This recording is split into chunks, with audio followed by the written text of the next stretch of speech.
Alex Wilson. What's up, brother? How you doing? Good, man. So, dude, I'm glad that like we got to just hang out and do the little podcast and get to meet up with you again. Told you I was super excited. Yeah, man. I know. Yeah, I appreciate it, man. We definitely appreciate it. The main thing is that like now you're doing Wilson's Automotive, right? Yes, so like, how'd you get into just doing that? So what were you doing before then? I know that you had you'd always been working on cars, right? Yeah. I think it was like new car or something. So I started in CarMax. I worked CarMax for just under 5 years. Yeah.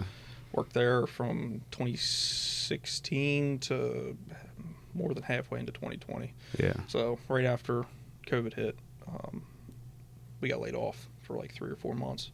Came back. I was there for maybe 4 months. Then I left and I went to Porter. Porter didn't last nearly as long. Yeah. I was at Porter for like 8 months. Flat rate, terrible. Oh, yeah. You know what I mean? If you weren't at the top of the totem pole, you were getting fed absolute garbage. Yeah. Yeah, we know all about the flat rate. Yeah. Yeah. It was a struggle. If I didn't have money saved up, I was making no money. Money would be coming in, great, but what's $700 a week? You can't live off that when you have a mortgage and kids and truck payments. It's not enough. No good. Yeah. So how did you like just bridge that gap from being like, well, I'm just gonna do this on my own now? I mean, technically, I don't work for myself full time. I could. I work at Eastern Lift Truck. So right in Newark. So me and Brandon, like I was saying, Oh yeah. We work together. But he's over my shop like a couple times a week. Yeah. Like you know what I mean? If I have like 3 or 4 cars outside, I mean, done. But like if I were to work for myself full time, it would be hard for like child healthcare. Mm-hmm. Like that's really the only reason I'm doing it. Like for healthcare, sure. Outrageous. Like for yourself, it's doable, but I got 3 kids. So yeah. Damn. And a dog. Yeah. Basically kids. Yeah. Basically a child. Yeah. Our dogs are totally our kids. For sure. Yeah, no, and I get that too, like trying to make that, because I've always wondered about that, and like I don't know what Furman does. Like he works for himself. Yeah, that's what I'm saying. I mean, I don't just take this for with a grain of salt, but from what I understand, the person he was working with, I guess it just wasn't working out. Yeah, no, they split off. He's got his own shop now. I've been there a couple of times now. Yeah, that's cool. But he does he's doing pretty cool shit. Yeah, I don't think he's never leaving. Yeah. But I don't think he's got like any official health care. It's tough. I mean, it's not that it's tough in the sense of it's expensive as hell. Like because you can, from what I understand, you can be put in like a pool of other people who are also self-employed, and you guys like have like this big like grouping. Mm-hmm. Yeah. It's a group buy for health insurance. Yes. Yeah. Don't quote me on that. Yeah. But it's that makes sense. But it's like but I mean, I don't think the coverage is as comprehensive as like what we have at our job. I mean, I can't imagine what the deductible is on like health insurance. Well, I mean, the deductible sucks even if you work for like a company. Yeah. I think the last dealership I worked at, I got like the medium grade plan because I wasn't about to put like damn near half my paycheck to healthcare, and it was like a $3,000 deductible. Yeah.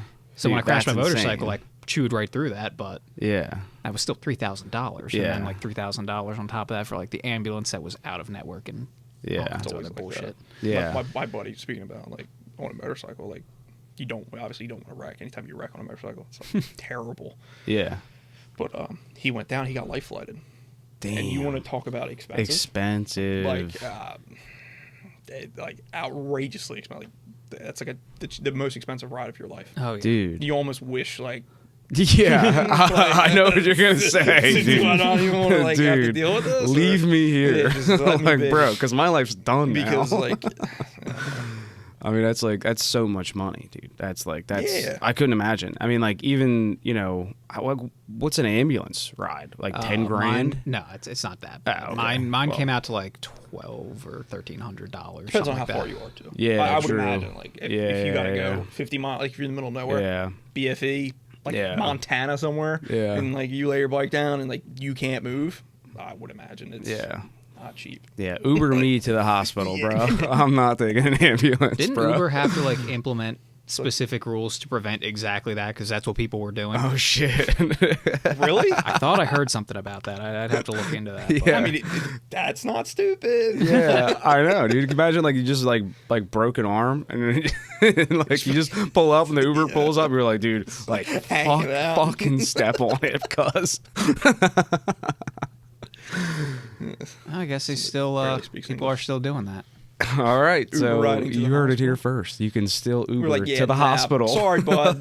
Gotta go. Yeah.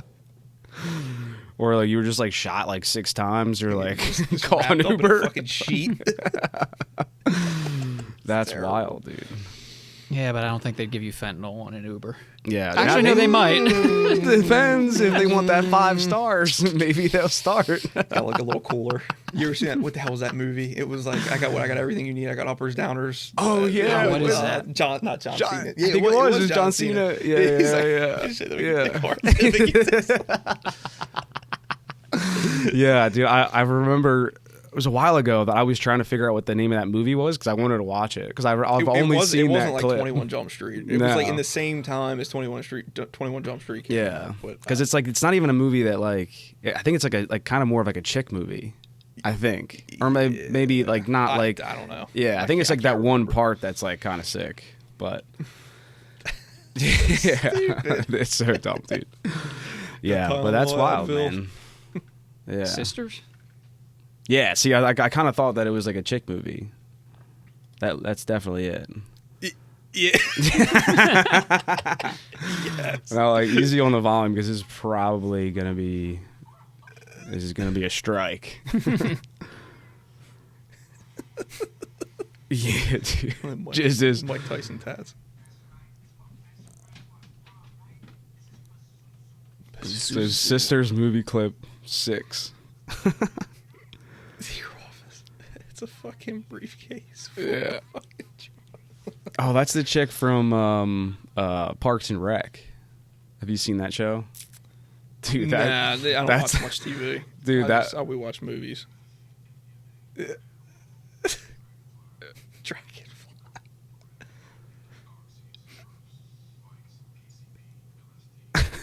It's so stupid.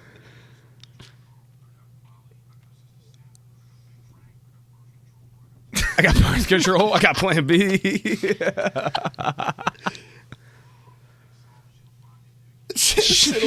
It'll find your dick. Oh my god. That's Uber and Lyft's new investment. Dude, for sure. Mobile.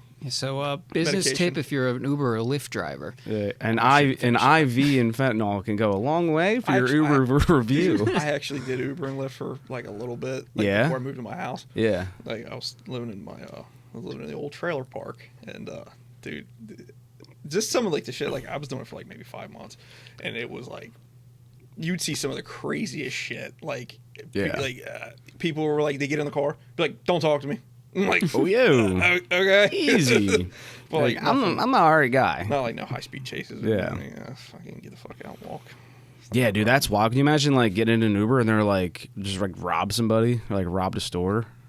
You know, that's happened. Yeah, I mean, has it happened? Yeah. Probably, right? I mean, like the odds are that it has had to have happened. Whatever. I know that one time I broke down in the middle of Westchester. I don't know if you remember when I had that. Oh yeah, of course you remember. You're the one who got me the car, the white Volvo. Yeah. That thing just broke down in the middle of Westchester at like 2 in the morning, 3 in the morning. Yeah. And I'm in the middle of an intersection, and like this gaggle of white girls comes up and just start climbing in. Yeah. And I'm just like, what? And like, are you our Uber? I'm like, can be. I wish, but my car just kind of broke down. I'm kind of stuck here. Like, I'm looking for the Uber too. I need an Uber. And I had a bunch of drunk college kids push me out of the intersection. And the car started and everyone cheered. It was great. Nice. Shit. So yeah. My DDD is no longer with us. Designated drunk driver. Sorry, I'll tell you about that. Yeah. Stupid. Yeah, I remember. Julian and I left Deer Park one night, and I had driven out. He drove out, and we met up like with some other people. But I remember like I was leaving, he was about to leave too, and I had the black E36. It was raining out, and I'm driving down that road that goes like kind of like behind it. Like if you make a right at the tracks, and underneath. So you're going towards like Pennsylvania. Maybe not. That's still going towards like Maryland. Yeah. Okay. Like going towards like the Maryland way, and like I couldn't really tell. Like the roads are dark, my windshield's tinted, like whatever, dude. So I'm driving along, and the whole car just falls into this giant pothole, and I smashed the rack, I smashed the oil pan. Like immediately, like oil pressure's gone. I shut it off. Yeah, I don't even remember that. Wild. Oh my god. I hadn't had the car that long either, and I just lowered it. And outside, like they're like, and it's raining out. Like people are out front of this like house, just like frat house partying, and they're like, no idea. Oh, stupid ass kids. And so like, and it's raining. So I also like now I've smashed the rack. I have no steering. So Can't like, luckily Can't I was even move. Can't do nothing. Yeah, and so luckily I was going fast enough where I like in just the right angle that like by the time I stopped I was kind of to the side. But yeah, dude, oil everywhere, and I called Julian. I'm like, dude, I just fucked up, dude. Like that's so bad. Like this is crazy. And he's like, dude, I'll come swing around, see if I can help you. I was like, dude, I'm getting towed out. Like there's no shot of like this. That's the thing. They're gonna be like, well, where do you come from? Like, like, well, nah, dude. Deer Park. Yeah. Did you see the Smurf in the road? Like, couldn't do nothing, man. Like, dude, yeah, I got pretty lucky. I mean, honestly, like I was good. Like I wasn't nervous about that. Obviously, like anytime you leave a bar and you're smart. You know. Yeah. But anytime like you have had a drink and then something happens with an automotive vehicle, what are you gonna do? You know what I mean? It always looks bad. 100%. And like that because that's like the first thing they ask you. Yeah. It's 12:30 at night and you're leaving a college town. Yeah. It's bad. Dodging Smurfs in the road. Dodging Smurfs in the road, dude. And I think it wasn't even just a hole; it was like the manhole cover, and they had like cut out like the whole. It was raised. Yeah, so it's like that's what I like. The whole like steel has no give. Yeah, yeah, and so I ended up getting towed out of there, but I forgot my train of thought. But yeah, I ended up getting towed out of there. But like the whole time, like there's like did Julian come and get you, or he just pulled up behind me and and he was like, like that's fucked, like you're it sucks. And but the cops that when they had pulled up, they were actually like super cool. They were just like, yeah, that's messed up. The road shouldn't be like that. I'm like, dude, no kidding. Like that was really bad, right? And they were like, well, did you call a tow truck? And I was like, yeah, I called a tow truck. They're like, cool. Looks like you guys are all right. And they left, dude. I'm like, and I was they like, didn't even set like a go around me kind of thing. Yeah, not a flare, nothing, bro. Like they didn't do nothing. And I was like, and I wasn't complaining at all. I was like, good, dude, get the fuck out of here, because I don't need like cops hanging around. But it was funny because like when I think the cop was more worried about the party that was happening, in front of like the and they were like, everybody get inside, front porch, screaming at me. Yeah, the cops were like, we had to come back here again. Like, I come back through here and you guys are still out. Like they were freaking out. It's all done. Yeah, but yeah, I got towed out of there, and yeah, it was a fun experience. But of course, dude, and it happens in the rain, like the worst time. Dude, it was the worst. Middle of the night. Yeah, but it was cool that like Julian was there and he was able to take me back home. Because like I forget where it got towed to. He didn't charge you, did he? It might have gone to my house, but Julian charged me for it. I hope he sees this. You're like, yeah, dude, you owe me 20 for gas. And then road flares. Yeah. No, I think I don't think so. But that's fun. Yeah, well, just fun times with the cars, man. But yeah. So what kind of stuff you get into with like Wilson's Automotive? Like how do you just have a couple like handful of people that are just kind of like return customers? Yeah, I mean, I have like one small like a used car dealer. I do all the work on them. Yeah. I have another pretty big. It's called Eastern Shore Seafood. So I like work on a lot of their stuff, and then just everybody else is just word of mouth. Yeah. But it's good. Yeah. It's really good, actually. Yeah. I mean, I bought a piece of property with the shop because I had the intention of doing it. Yeah. And it's it's paid for itself. Yeah. It really has. Yeah. It's awesome. Like, if you build it, they will come. Yeah, 100%. I mean, I'm not like right off of a main highway. I'm like quarter mile. You know what I mean? So like, but Facebook does wonders. Yeah. I mean, word of mouth does wonders. You do good work. You have like, I mean, I have like 2 people I trust to work on things. Brandon being one. And, my dad, and I have another dude that I work with who comes over who lives behind me. But just kind of how we like that's huge. Like if you can't trust the people that are working with you, you're done. Yeah. You know what I mean? Because if I have to go do something and be like, yo, like they know what they get paid. Like I hook them up. Like I don't never try to beat anybody because that's money. Like you said, if you give it to them, they will come. You know what I mean? Like, dude. It's awesome. But like a lot of the work that we do, it's a lot of like diesel work, Duramax, Power Stroke, Cummins. But then whatever, you know what I mean? If a Hyundai Velociter wants to come in, like just put a motor in one of them last week. Yeah. On a Hyundai? Yeah. Shocker. Can't even get like a new motor from Hyundai anymore. Like the 1.6. Yeah. It's impossible. Oh shit. No, they'll be like, yeah, those are all for the cars that are still under warranty. Yeah, I was gonna say they go out as fast as they come in. 100%. Yeah. And like I was trying so hard for this guy, like do the right thing. Like your car still might be under warranty, so you don't have to spend. Yeah. Like, and if you ever looked and see how much them 1.6s go for, it's crazy. Like $5,000 plus. Yeah, a low miles one, like if you don't want one with like 180,000 miles, which this one had, like, so the motor that I put in this car, bought it right off LKQ. Like, it's super mainstream. Came out of an Accent, which they're all the same. There's a couple little brackets, swap over.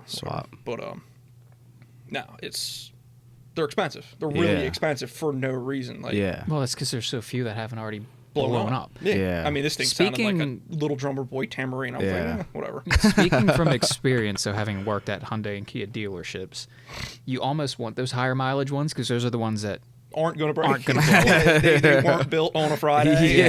No, seriously. With a fucking blindfold. Like, if you, from what I've seen, if you get past like 120,000 miles, the engine doesn't sound bad. Terrible.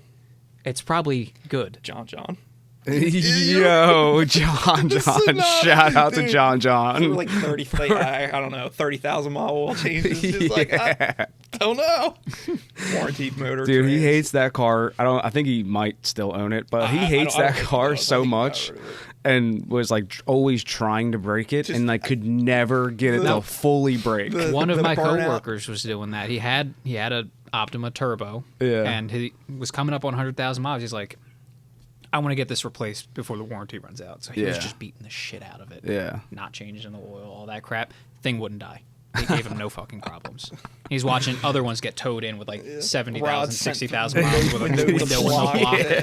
He's like, why won't mine blow up? Are you sure that this isn't John? We might be talking about this. This is not John. I know. I'm just kidding. This is someone else. This is so fun. The burnout in Chris's garage. Oh my god. Was that with the Sonata? That was with the Sonata. Yeah. And I think that's when the transmission started to go. Yes. And then I think pretty much just drove in third. I think I'm probably talking out of turn, but let's just call it what that. Just like forever, just did not so die. like it would work, but like not well, and he could like sometimes I think he could like shift it into like first and like get it to go, and then just put it into drive, and then it would just keep going. So like for years he was like, I can't justify replacing the transmission because it kind of works, and it just never would. Dude, he got so lucky. They from what I understand, like they put like a brand new trans and a brand new motor in his car. Like, sweet. Like, what else? You know what I mean? Major mechanically is going to fail. A CAD. I'm sure they put a new CAD in it too. Yeah. Like, what the hell? Yeah. That's just fucking crazy. No. Unless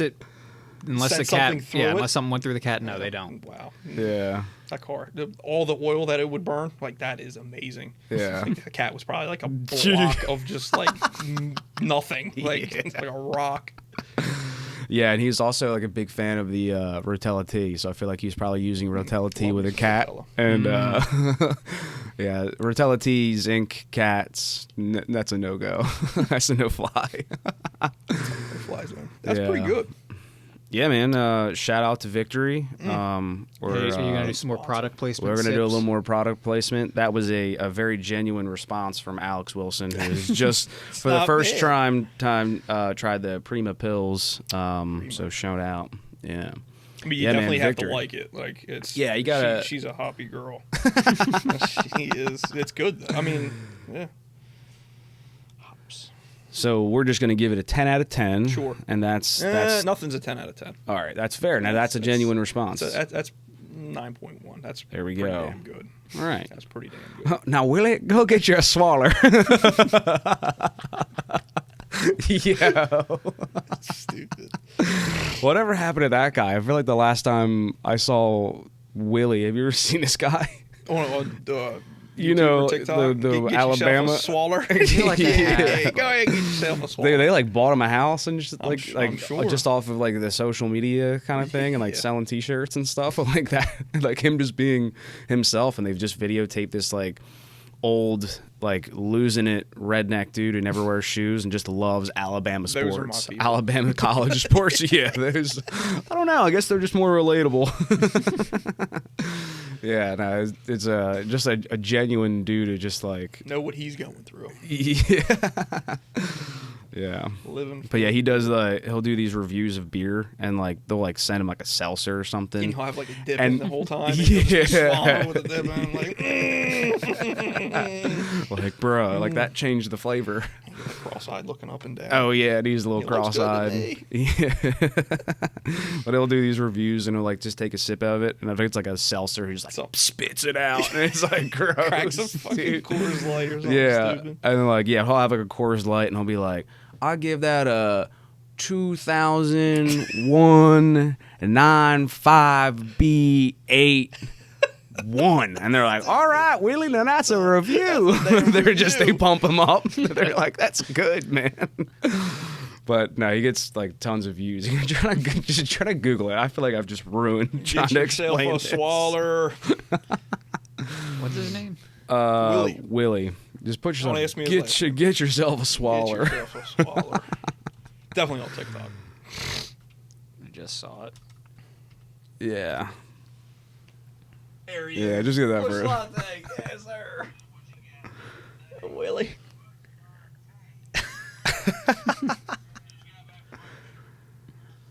You can turn it up.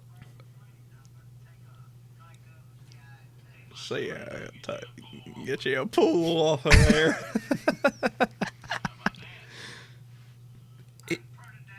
He's done had 30 of them before he even had this video recorded.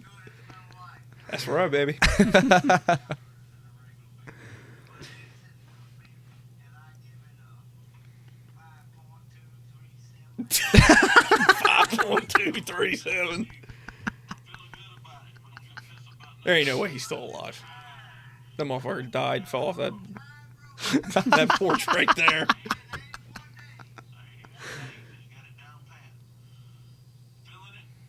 Yeah.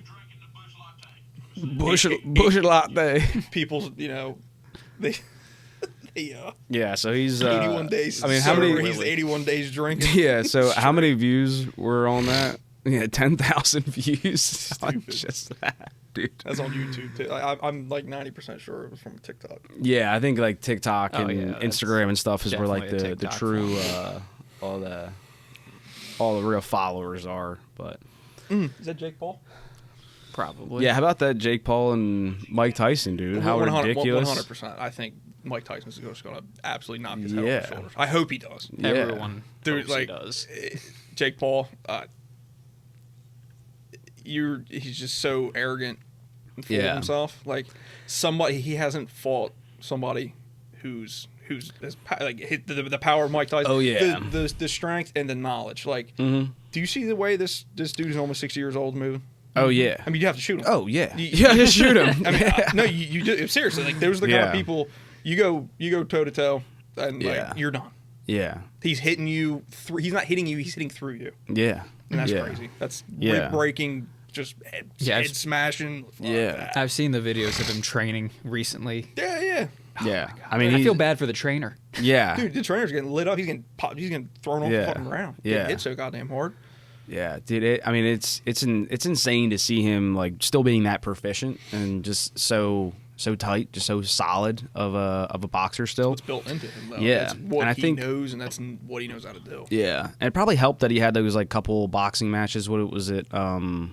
Roy Jones Jr.? Yeah, Jones the Jr. last one that he was in? Yeah. How long ago was that? Like a year, 2. Yeah, okay, like 3 years maybe. Yeah. I remember we were actually watching. We bought it on pay-per-view. Yeah. It was at my buddy's house.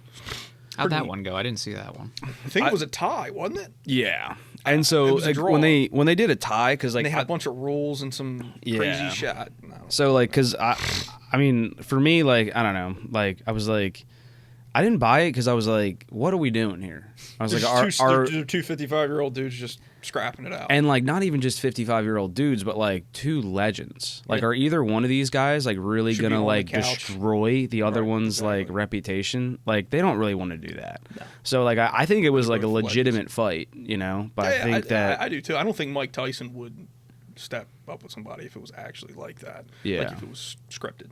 Like if it was like a WWE match, don't think he would do it. Yeah. I just think that I think they both went into that fight just knowing that like, look, I don't want to knock you out. I was like, I'm going to give you this run for the money. We're not taking it easy, but like, if I have a shot to like, if I know I can knock you out, I'm not taking that shot, and like that's out of respect. Right. But this fight is going to be a lot different. I think this is totally different. I mean, look how hard he's training. He's probably training right now. Yeah, and he just he stopped doing his hot boxing podcast too.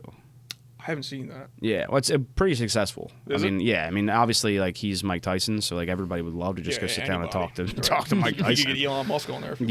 Yeah, dude, that would be the wildest podcast. I mean, like crazy, because like that's the thing, like. Well, that's the thing. What's like very interesting about the podcast is that like I checked out a few episodes, and it's crazy how like really I shouldn't say it that way. He's far more intelligent than like you would think. Oh, he is. And yeah, I mean, like I wouldn't. I think it's just a lisp. Yeah, I wouldn't preface it that like I don't even think it's even a lisp, but like I just said like for somebody who's just been a boxer, you know, like you don't like you wouldn't assume that person was just like very like articulate and just, they just like know how to sophisticated. Right. Yeah, like they're just like they've been dedicated to this one thing, and it's not like they were dedicated to like physical science. They were like I mean, actually, yeah, kind of. They were kind of dedicated to physical science. That's funny. But, like, they were just dedicated to, like, boxing, which, like, not that it's not a great life skill, but it was just, like, crazy, like, to see him, like, really, like, break down, like, what's, like cultural problems or just, like, kind of, like, he's philosophy. He's like a motivational speaker, too. Yeah, like, I mean, he could be if he's not. Well, yeah, I mean, some of the shit he says is definitely articulate. Yeah. And it's definitely worth a watch. Yeah. Yeah, and did you see that there's a video of like him on a podcast, it might have been his own, like talking about like being afraid of himself getting back into the ring, and that was for the Roy Jones Jr. fight, and he was like, I'm terrified of that other person inside of me. I was like, yo. 2 dogs in you. You got that dog in you. Yeah, dude. So I think it's going to be crazy. And, it's like, look at like what happened to Muhammad Ali. What did he have, Parkinson's? After everything's said and done, like, do you think that was like an onset from boxing? Probably. It had to be. Like, how many times can you get hit in the head before? Yeah. You're all done. Yeah. I mean, it's brain injuries stack like. Oh yeah, concussion. Yeah. Like, do they get tested for concussions every time you get in a ring? I'm sure you probably have to. Yeah, and like I would say that I'm sure they do. And like maybe the commissions will like prevent you from fighting if they can prove that you like had a recent concussion. But like, dude, you're not telling those dudes not to get in the ring. Those guys are getting in the ring, dude. That's what their life's about. That's what they're doing. Yeah. And so like Jake Paul, dude, like he does have a pretty good knockout career. To be honest, like but I mean, to your point, who's he fighting? Yeah, but if you're fighting YouTube sensations and TikTok sensations, like who were you really like? Tyron Woodley was the one that I was what was the dude's last name? Fury. Okay, and so but he hasn't fought him, right? I forget it's Tyson Fury's son. Yeah, okay. I forget his actual name. I'm gonna Google that. Tyson Fury's son. I'm blanking on his like son's actual name. Yeah. But like that dude, obviously like he's a boxer. Coming from the blood, and he is an actual boxer. Well, he's got 7 kids. Okay, so this is Tommy Fury. It's Tommy Fury. Was the one who fought Jake Paul. Did he win? Or he lost? No, Tyson and Tommy are half brothers. Well, I know that it was definitely Tommy Fury that fought Jake Paul. Just try looking that one up. But yeah, but Tommy Fury definitely won. As he should have. Yeah, Fury won by split decision. Well, good for him. Yeah. Okay, so yeah, Jake Paul's, what's his record? 4-1, 5-1? Yeah. Something like that. But you got to realize how much money this dude's making off of these fights, fighting these. I mean, yeah, and it's a cash grab, right? Yeah, it's a cash everybody's grab. making money. Yeah, that's why he's doing tons of money, dude. More money than I would see in my fucking whole life. Yeah, and I would say, like, dude, with him losing against like Tommy Fury, like, what's gonna happen with Tyson? Like, Mike Tyson's going to destroy this dude. Like, there's no way. You see how hard he's hitting? Mike Tyson the heavy bag, or he doesn't care. Like, I would almost say it's personal now. Yeah, yeah, yeah. And I'm like, and maybe like, dude, I don't know. Maybe he has like some respect for. I don't think he does. Jake Paul. I don't think he does. You don't think so? I mean, they say they're friends. Yeah, but I don't. Kind of a loose term, I guess, because I don't think they are. Yeah, they're an acquaintance. Yeah, I know him. That's it. But like, me doing. Yeah, I don't know. I'm with you. I don't know. I think out of all of these like almost like celebrity boxing things, I think that's the one I'm gonna buy. I'm gonna do 100%. This one. No, I'm watching. Yeah, this. Yeah. You need to. Yeah, because. Yeah, dude. Look, for all of Jake Paul's actual skill, because I'm sure he has skill in the ring. Like, you don't get this far, spoon-fed or not, you don't get this far without having some skills. But yeah, catered fights. With how cocky he is, I just want to see him get knocked the fuck out. I know. Well, dude, that's all I want to see. Dude, he needs to be humbled. Yeah, that was big Floyd time. Mayweather's thing. Floyd Mayweather, I mean, like, he just made everybody hate him. The dude can fight. Yeah. I know. He's fought some too. Pretty big names. I mean, it's... What's it, 51 and 0, 51 and 0, 50 and 0, 52 and 0? Yeah, something like 55 that? or something. There you go. Something like that. Yeah. Like that. How many people did he fight that actually knew how to fight? I would say 90%, 95%. Like, he's not stepping up to somebody. Yeah, Floyd Mayweather's like fight IQ, I think, is like the biggest thing. He can fight, and then he can back it up and fight. So like, when you're 5-1 or 4-1, dude, shut up. Like, like, he knows how to play the long game, and he's able to like calculate. All right, 50 and 0. Yeah, so you were right. I mean, what more does he have to prove though? Like, as much as people hate him or much people like him, like, you don't have anything to prove. And he's got so much, like Conor McGregor. Yeah. Like, well, when they fought that fight, the same thing. When people were like, "What do they have to prove?" And I think I was like, "Dude, this is money. It's all money. It's money. Why not have another $10 million? Yeah. Like, yeah. I'll take that. I'll just go buy another yacht or another piece of property and make more money off of it. Like, yeah, dude. Remember Tom Brady was like, "I'm retiring," and then they were like, "You sure about that?" Yeah, they were like, "Tom, how about $150 million?" He was like, "Give me the ball." Like, let's go, baby. I mean, like, we're talking money, dude.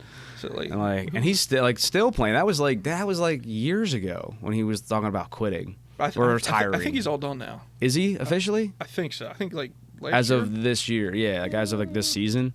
I'm not a big football guy. I don't know.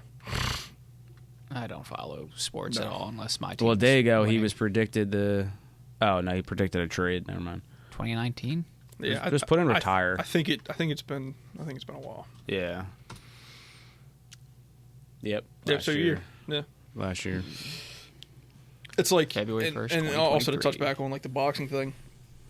Like Conor McGregor. Like, did you see Dana White's like post interview about some UFC fight? I don't know, 2 months ago. We were like, "Do you ever predict that Conor McGregor is going to step back in the ring?" He's like, "Why?" Yeah. And he's like, What do you really work for? You work for money, and he's got more money than he needs. Yeah.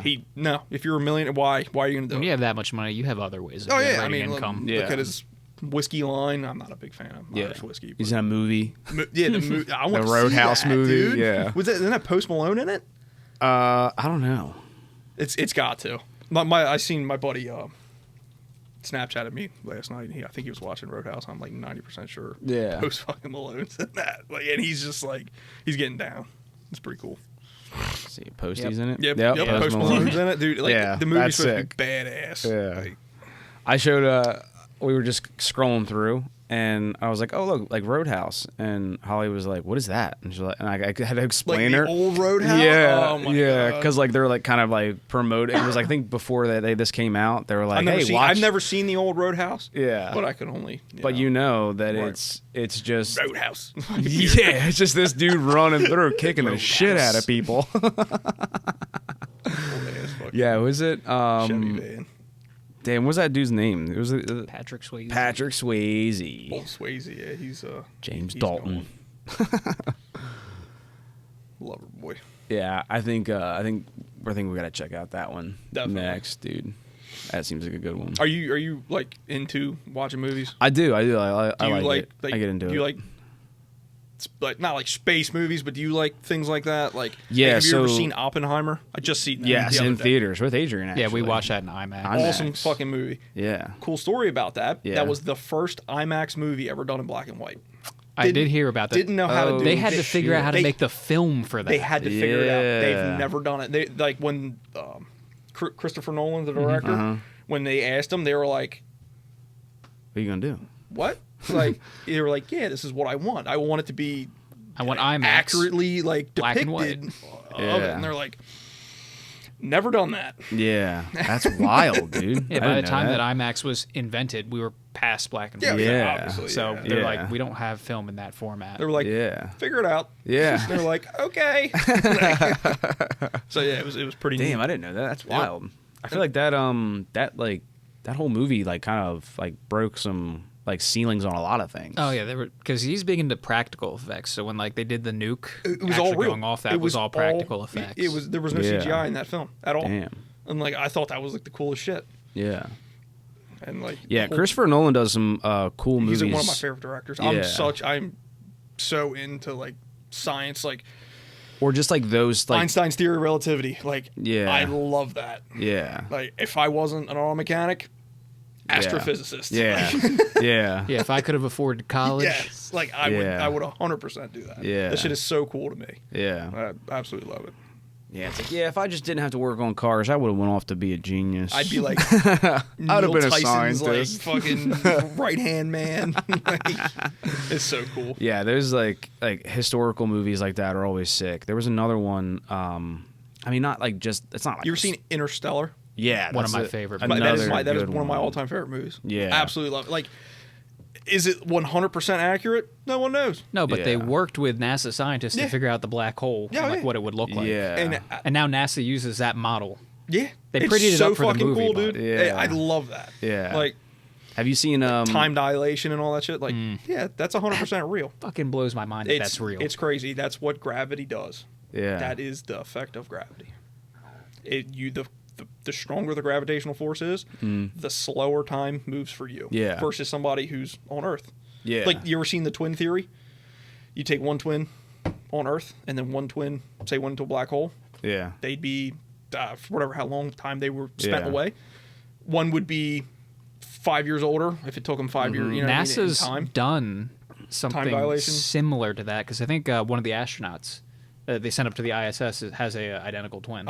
I believe that. You know, it's not just gravity, but it's also speed. The faster you go, time slows down for you. Yeah. So the one twin that spent time like on the ISS going 17,000 miles an hour around the Earth is now technically a little younger than his twin. Yeah. Okay. Yeah. It's crazy. Yeah.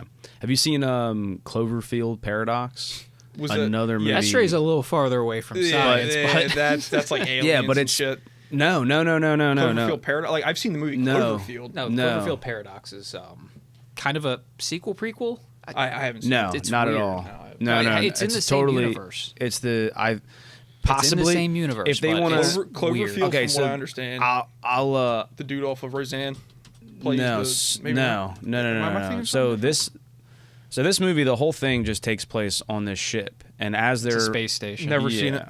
So as they're flying through space on this ship, something malfunctions in the ship, and they rip a hole into like another time, like in like another dimension in space, to where like now like they're on the same ship, but like in a parallel dimension, in a parallel like universe, and they like, don't know that ship's in a different spot. So when they flip over to it, like the first thing they notice is that like someone's in the wall, and like now they have like wires going through them, and they die. I've never dude seen it's it. like it's it. very obviously it's like it's loosely based on like some theories that we like know about, like well if we could split into like another dimension or like another how it would affect what almost. it would be like the fabric of space. Is that what it's like holding the guy back? There's some weird shit that happens, and there's one point where some guy's leaning against the wall and he just phases into it partially, like his arms in there. Yeah, that kind of. It's crazy. It's physics probably don't really. Yeah, no, I mean it's, but I mean we're probably not doing like the best like description of it because I feel like it is like it's on par with being like scientific and like true. Yeah, it's fun. My loose understanding of the shit that they touch on in there, they're taking extreme liberty with some surface level scientific theories and just extrapolating from there and making it fit the narrative. Yeah, they're not really following true physics because a lot of this is one theoretical and two like and like Interstellar did the same thing. Like Interstellar's based but it was a lot more fact driven. Yeah, based on a lot more hard science. So like they were kind of like I do believe the Earth is going to like start dying. It's got to. Yeah, it's going to have to go through a change. Well, we've gone through like 7 major extinction events so far. We're probably due for another. Probably. Yeah. Whether or not we contribute to it with pollution and global warming, like something's going to give eventually. I 100% agree. And that's why Elon is so hell-bent on starting a Mars colony. You want to go to Mars? Let's do it. We're all going, hop dude. in right now. Now, like to touch on what Elon said, this was, I guess, back when he did like a podcast with Joe Rogan. He asked him, he was like, do you ever think there's any kind of nuclear or any battery operating spaceship or probe or anything? And he says, no. You need to have some sort of propulsion. Like, like nuclear, yes, but you have to be able to burn something. Does that make sense? Like, you can't just come from one spot to another without a force being applied. Yeah. Like, whether it be magnets, but you creating need some kind energy. of mass to redirect to propel you forward. Yep. Well, as far as we know. Yeah. And in our lifetime, that's probably not going to happen. Yeah, and then the whole Bob Lazar, like that dude's, that's some crazy shit. Yeah. That goes way down. His description of like the way that the alien spacecrafts were, at least like the ones that he allegedly worked on, the way that Area like they 51 when he was in there, then all his files got leaked and all that shit. Yeah, that's but you can go into that forever. Yeah, but his just like his explanation, or like their explanation to him on like their theory of how the crafts that he was working on were supposed to have been working, was that like they were like bending time. Like if like time was like this, and like you were here and you're trying to go there, like you would bend time and now you were there. It's a lot and closer. then it would come back and you were here. Or like that was the idea. Like, well, I mean, or like a bowling ball on like a soft mattress, how it would just like sink. When you look at most of how we model like space and time, they call it space time because they're intrinsically linked. And NASA actually has I think it's a white paper on a theoretical like warp drive that, according to all the physics that we know, should work. Yeah, if we can figure out how to actually just like do it. Perpetual motion. Yeah, it's called the Alcubierre. It's like a French physicist name, so I'm going to butcher the pronunciation, but it's called the Alcubierre drive. And the whole operating theory behind it is that it stretches space and time behind them and compresses it in front of you, so you can theoretically go faster than light in a vacuum. Oh, yeah. So, and the math supposedly works. The problem is it requires more energy than like our sun can generate, or we need exotic matter that has negative mass. Yeah, wrap your head around that one. But people keep playing with that equation and keep like finding ways to reduce the energy requirements or to work around the exotic mass requirement. And like there are people out there making progress towards that.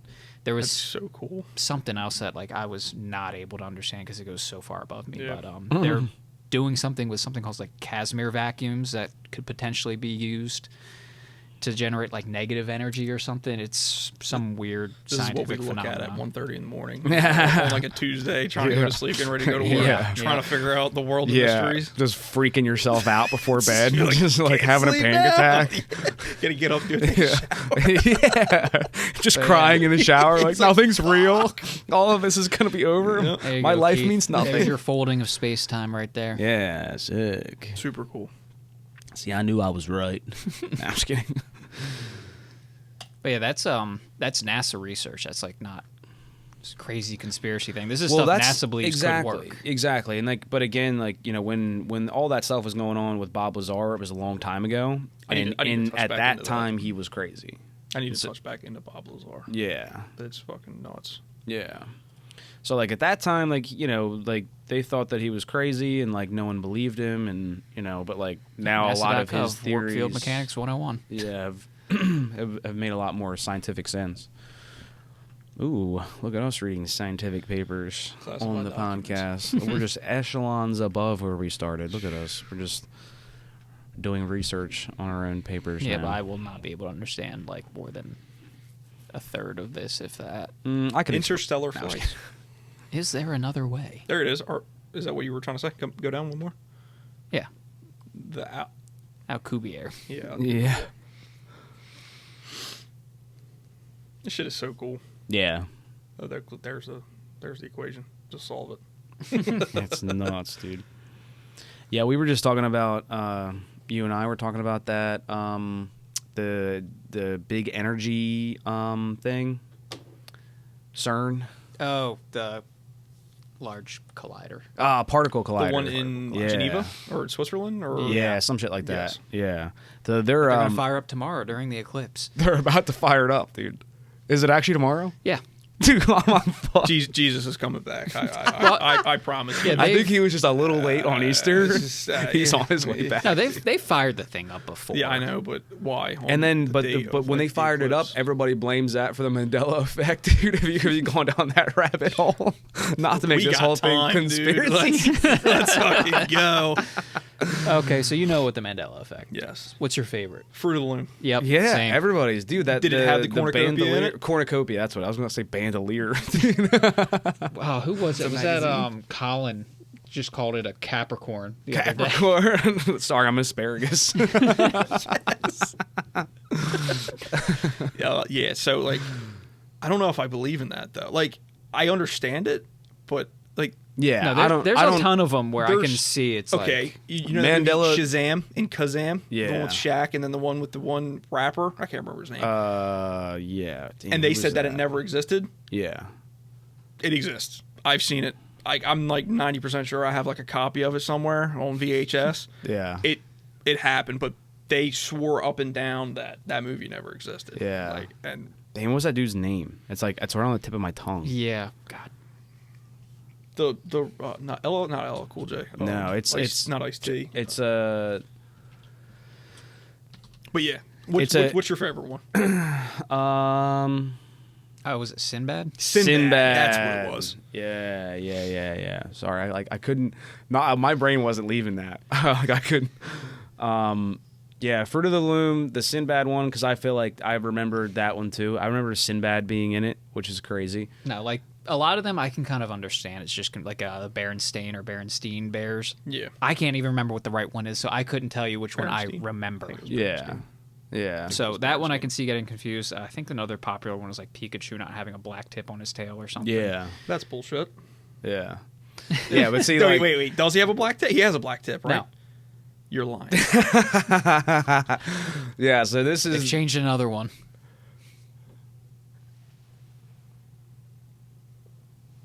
No fucking way. But I can kind of understand because he's got black tip on your... Yeah, well, maybe that's what it is. Yeah. There's a black tip somewhere. But the one that I absolutely refuse to accept is that Fruit of the Loom never had a cornucopia.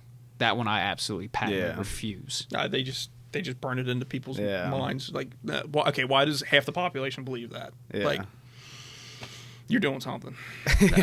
You're brainwashing the conspiracy theories that I've heard is that the government's trying to see how much they can get away with just removing, revising and like editing history. Yeah, I believe that. Which some of the shit that they say, nowadays it's like, man, that's not a stretch. It's sickening. There was this movie. What the hell was her name?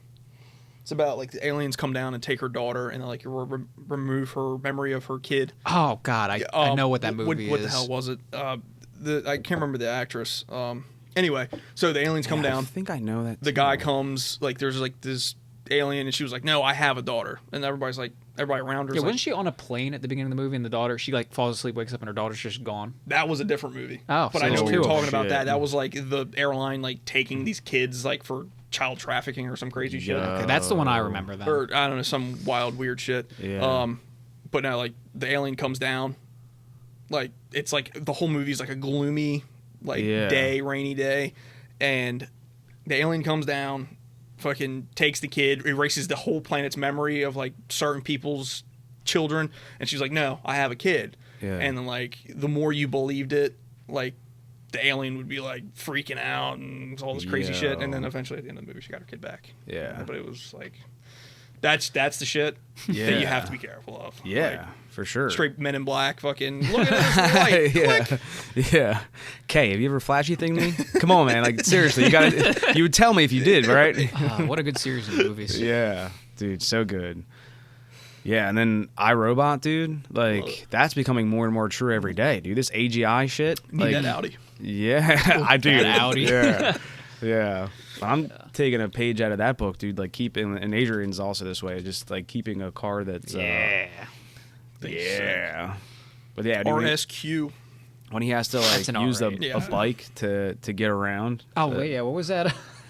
What was that thing I sent you on Instagram? We got a big chain. Yeah, no, the you run to get in shape, I run so that when the government turns off my car because I've exceeded my CO2 limit for eating steak or something, I can run out into the woods. Just something like that. Yeah. That's like the truth, though. Like that whole CO2 limit is definitely like. Yeah, I think it's going to be coming. Who was that we were talking to about? It was on the podcast. Yeah, no, it was just recent. I think it might have been Nick. But you know, like when I was talking to Joel, shout out Joel. You know, he made a point about that too, like about like electric cars and stuff. And I was like, nah, dude. I was like, I think that like, you know, there's a lot of people like Adrian who are gonna like refuse, and they're always gonna have. I won't refuse an electric car. I just mean keep that Buick. Right. But that you would keep it, and that like you would want. I'm like whatever, but like I'm just But his point, he's like, well, you know, he might not be able to drive it. And I was like, well, how? Like, no one would go for that. It was like, well, they're not going to, like, make it so you can't drive it. They're just going to make it so that it's impossible to afford. So, like, raising gas prices or, like, raising taxes for vehicles that, like, if you register that vehicle, it might be so much tax you have to sell it. Yeah. That's going to be a hard change. I mean, eventually they might get there. I mean, none of those changes ever happen overnight. You know what I mean? No, but we have so many like grandfather clauses in the laws. Like it would take forever to undo them. Because like you think about it, my car shouldn't be legal right now. That car should not be legal. It meets zero standards of today, like but it met the standards of its day. No fucking seatbelt. No seatbelt. No seatbelt. Well, I have lap belts in there, but they're aftermarket. They literally say Sears 1969 on the tag, which is sick. So originally, as it was made, none. No, obviously no airbags, like no side markers. Just imagine like before. No, you can't see my lights on from the side at all. No, absolutely not. Yeah. And that's I mean that was what years ago? 63, 62, 62. Okay. Yeah. So what 19? Don't quote me on this. 1966, 1967. Maybe it was 64. They implemented side markers. Mm-hmm. Whatever year it was in the 60s somewhere, and then that was like. That's huge. That's why. Yeah. Nowadays, cars are mandated to have backup cameras and traction control and stability control. You can't have a car without one. Damn. And in fact, I think going forward, like they're mandating curtain airbags. I think that's why FCA canceled the Viper, not because they couldn't sell them, but because they can't fit curtain airbags in them. Yeah, I know. You imagine being in a Viper and the fucking curtain airbags go off. That's gotta suck. Where do you go? Nowhere. You're going into the passenger seat, cuz. Yeah. So, dude, Vipers are sick. That's like one of those cars. Like even if you have like one of those like older ones, like the new ones are obviously sick, but like dude, that's a car like no matter what year one you have, it's all respect. Yeah. Like I mean they're like I think like a Gen 1 Viper didn't even have like ABS. No. Like just a death trap. You are just is you and the car. Yeah. That is it. Like, and you better know how to drive. A shitload of torque. Same thing with the Ford GT. The Ford, I'm a sucker for the 05? Ford. Yeah, the Ford GT. Oh, yeah, okay. Yeah. So sick, dude. They're the same way. Did you guys? What is it? The GTD or GTR? No, I think it's a GTD. GTD. It's GTD is the one that you can buy. The new. That's the GT3 style like competition car. That's the Mustang? road Yes. legal. Yeah. Fucking just absolutely crazy. I can't believe there are people who are like, oh, why would you pay $120,000, whatever it was, for a Mustang? I'm like, you're missing the entire point. Yep. I think it's way more than 120,000. But also, we talked about this on here. Threes. Yeah, it might be. I think it's like 320. I mean, if you have the money to justify buying one, yeah. But yeah, if you're looking at that and all you see is a Mustang, you're missing the point. yes, 100%. I mean, that thing's barely a Mustang. No, it's not. It's like the way everything's set up, the suspension, the train, like it's cantilever rear suspension. Yes, like you don't see that. Yeah. And there's a reason why, because it's very hard to either put together and design and then just like everything else is just one off for that. Yeah. Like the M2 comps and stuff. Like that's all cool, but like they don't use that. GTD, bro, is on a new level. Right. Like that thing, that's nuts. So Adrian and I were also talking about that on one of our podcasts where if you want to buy one of those, you have to have already owned a Ford GT or have had two Mustangs and one Cobra to be eligible to buy one. So yeah, like a prerequisite. They're pulling those Ferrari prerequisites. Yeah. But so Adrian and I were both like, I mean, we get it, but I hate it. But at the same time, it's like, like realistically, like it's not a I mean, if you're actually buying one, because it's like with like it's cool. You're not going to find that on a Mustang. No.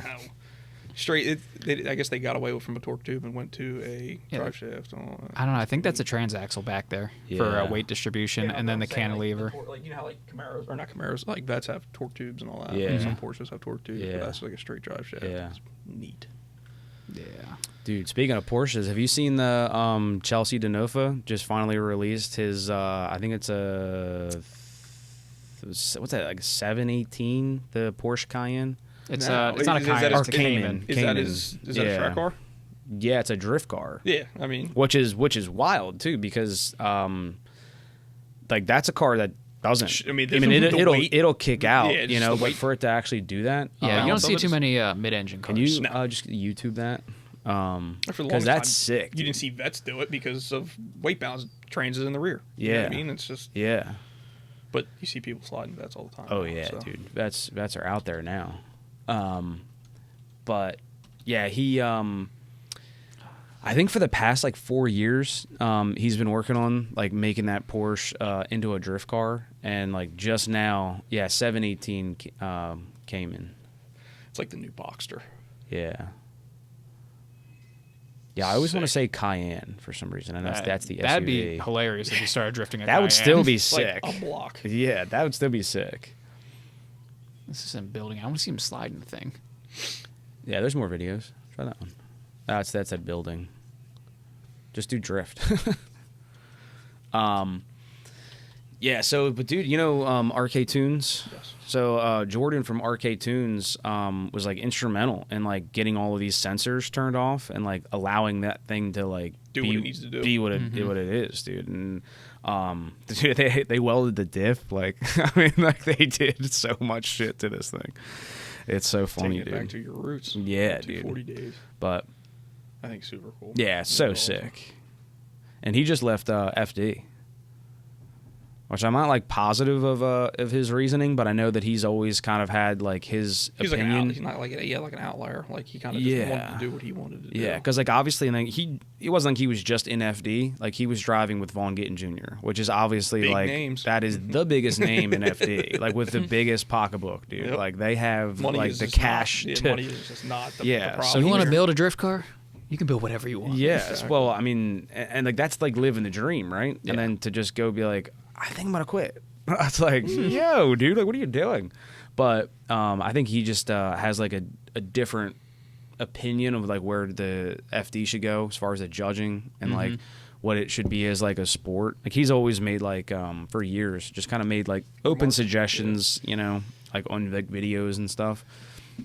And like pretty good suggestions, but there's no one's ever listened to him. So I feel like he's just like, I want to do something else. He's a great driver, right? Dude. He's the man. Of all the criticism of FD, like the judging is easily the most prevalent. Oh yeah, and like I guess that, and I thought about that too, and like, and it's almost like any sport. Like, what sport has like where they're like, the judging's really good in that sport? It's like, I don't think that there's any. The Olympics.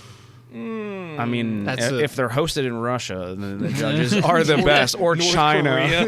Yeah, North Korean Olympics. Wins. Very good, very good. Yeah, no, but yeah, the judging is always going to be like a critical thing. A little polarizing. Yeah, polarizing for sure. But, yeah, and it is crazy like how far it's come, like the whole FD stuff. But they were saying that like some of the suggestions I like though is that like they're like there should be more of like showing the driver, like showing the audience like what the driver's doing. Like whether, yeah, so like just being able to like kind of show them or explain to them somehow like the G-force is going on with the car, getting like more cameras inside the car to like kind of get them more involved, like what the hell is actually happening inside that car. I mean, there's a lot that goes into it. Yeah, dude, like, so much. If you're not planted and you're sliding all over that seat or in that car, yeah, you can't control anything. Yeah, and everything just comes down to like the little nitty gritty stuff too, and like it looks like it's just kind of like simple, but. And then, there's a lot of tactics too, which like, I mean, I don't know if it's redundant or even interesting at all, but like when they're doing like these battles and stuff, like they won't like necessarily like sandbag. No one's doing that, but like they'll change their driving style up, like especially for like when they go like one more time, and so like they've, one leads, one chase, just to throw the chaser off. Or... Yeah, and so like if you're like. Going into it slow the first time and then going fast, like it's just those couple milliseconds that person can't get caught back up to you, and they'll never be able to close that distance. And if they do, they'll be sacrificing something in the middle of the run. That's why they put the external like brake lights on the front and back of the car, so the judges could see if like someone's pedaling to like trip up the guy behind them. Yeah. Yeah, and there's like tons of penalties for that kind of stuff too. Like if you like, there's braking zones. There's only like certain spots where you're allowed to brake. Yep. You're supposed to be like carrying a certain line. I don't know. And speed too. I mean, exactly. Yeah, and speed too. Like if you're like, and that's another thing. Is like some people they just have a style of like just drifting at a certain speed, where like they just don't carry. Who was speed. that rally driver that hopped into FD and like immediately started wiping the floor with everyone? I feel like. I literally, it was a clip I saw on like Instagram that was just like, this rally driver hops in FD and they show him just like damn near banging doors on like everyone. Alex Jaeger. Probably. I forget the name. He just started driving for, it might be at least. I know that Alex Jaeger came from rally racing.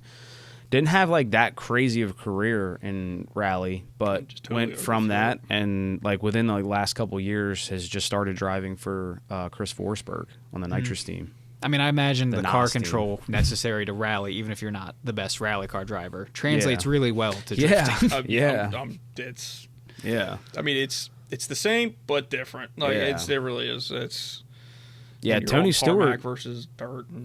Tony Stewart started out with Formula One. Yep. Which is crazy, and then like which kind of like no sliding in Formula One. Yeah, well, no, but then went to NASCAR. Tony Stewart's from NASCAR, so like he was like when he first started out like in his like heyday, like he was crushing people, and like I remember being like what's this guy like? This is like crazy. Like, and I looked like back at his history and was like, oh, Formula One. Like you could be like you could be like not a great Formula One driver, and then go. I mean, no offense to NASCAR, like no slight, but obviously there's a little more technical. There's a difference. But so he went from a scalpel to a sledgehammer. Yeah. Yes, yeah. Exactly.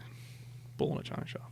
Yeah, not to jump around like too far, but I think somebody just went to, what was it? Lewis Hamilton, I think, just went to Ferrari for McLaren F1, I think. Did he? Yeah. I don't know. Which I think is huge. I don't know if he's going to be able to stop Max Verstappen in Red Bull, because it's not just Max, but Red Bull's cars like insane. Yeah. Yeah, did you ever see that video of I think it was Max in the car with his son, right? His dad? Max is young. Yeah. I'm mixing it up. Yeah. They're both Max, right? I don't know his dad's name, but Max Verstappen is like literally like 17 or 18. Yeah. So yeah, he was in the car with his dad, and then like him just like driving the track with his dad, and you can see his dad being like, "Holy shit!" Like they're going down the course, and they're like, he's like, "Holy fuck!" Try to find that. Yeah, it's just that's created a monster. Yeah, wild, dude. Yeah, Formula One's another one to it's tough to keep up with. It is. They have so many races. Yeah, but then they're also like in the middle of the night because they're racing at Monaco. And fucking, yeah, his dad's Joss. Oh, okay. Oh, that was my bad. Haas. Renault.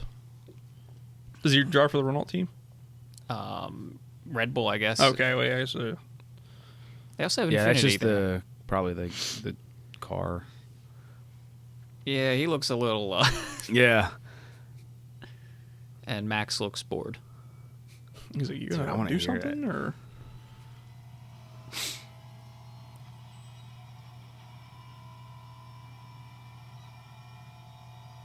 Yeah, and he's like, holy shit. Kid can drive. I mean, he can drive. Yeah. He's a robot. Dude, just ice cold behind the wheel, it bro. Took all the emotion out of it. Dude, he's ice cold. All the focus. Well, the thing is, it doesn't even look like he's trying hard. No. Yeah.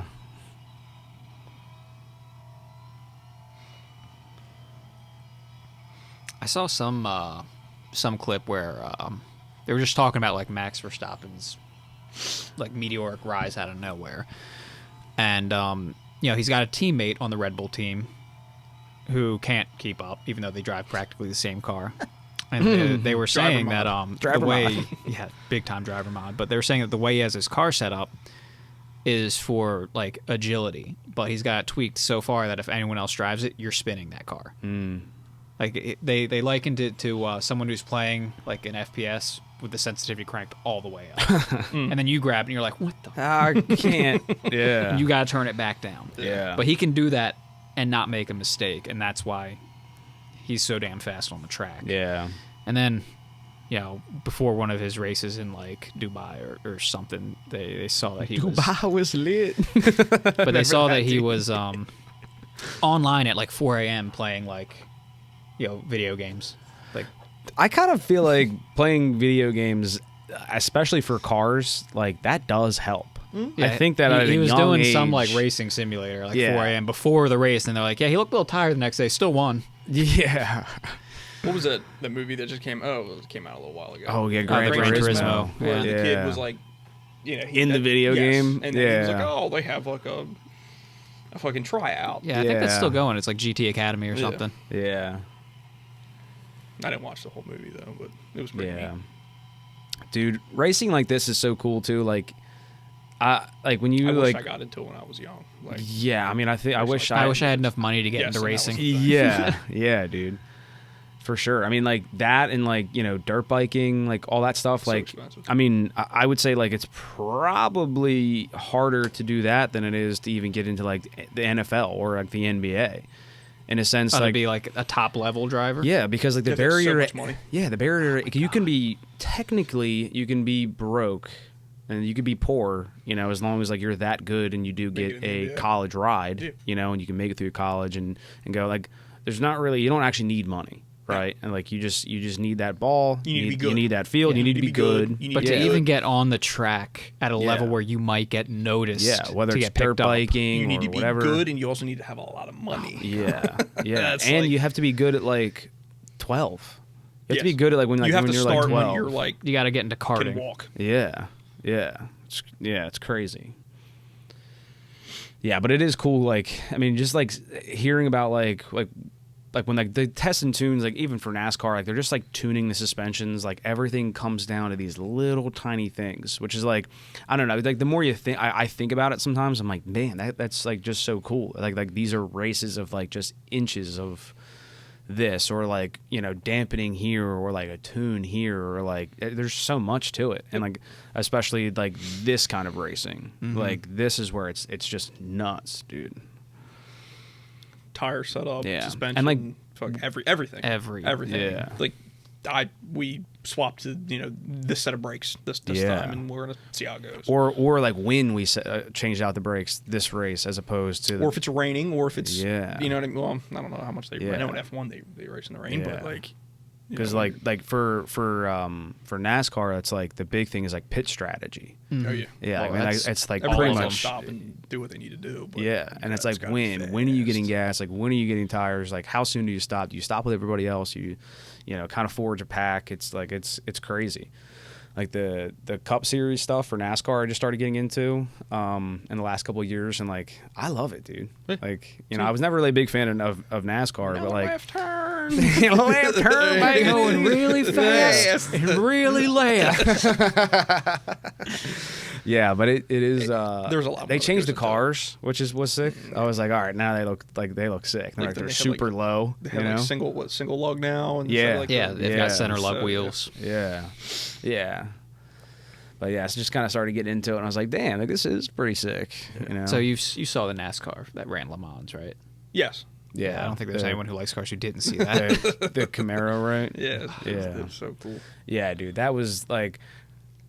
I loved all the videos that came out after that. Yeah. That's so crazy. It's got to be. I mean, when's the last time anything ever like that's happened? Yeah. You pull that up, I just want to hear that.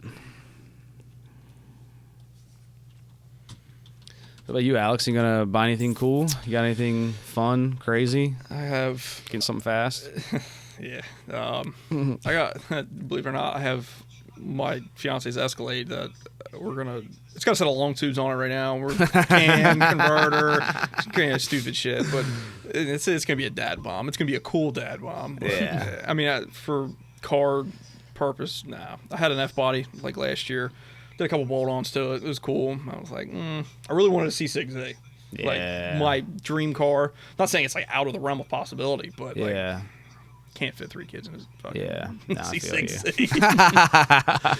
So the Escalade was the next cool thing, and we already had it too. So we've had it for like 3 or 4 years. So what are we thinking, like Pro Charge? Yeah, or... yep. Mm-hmm. Big twin whirly boys, and just fucking let her rip. Have you seen that blue one?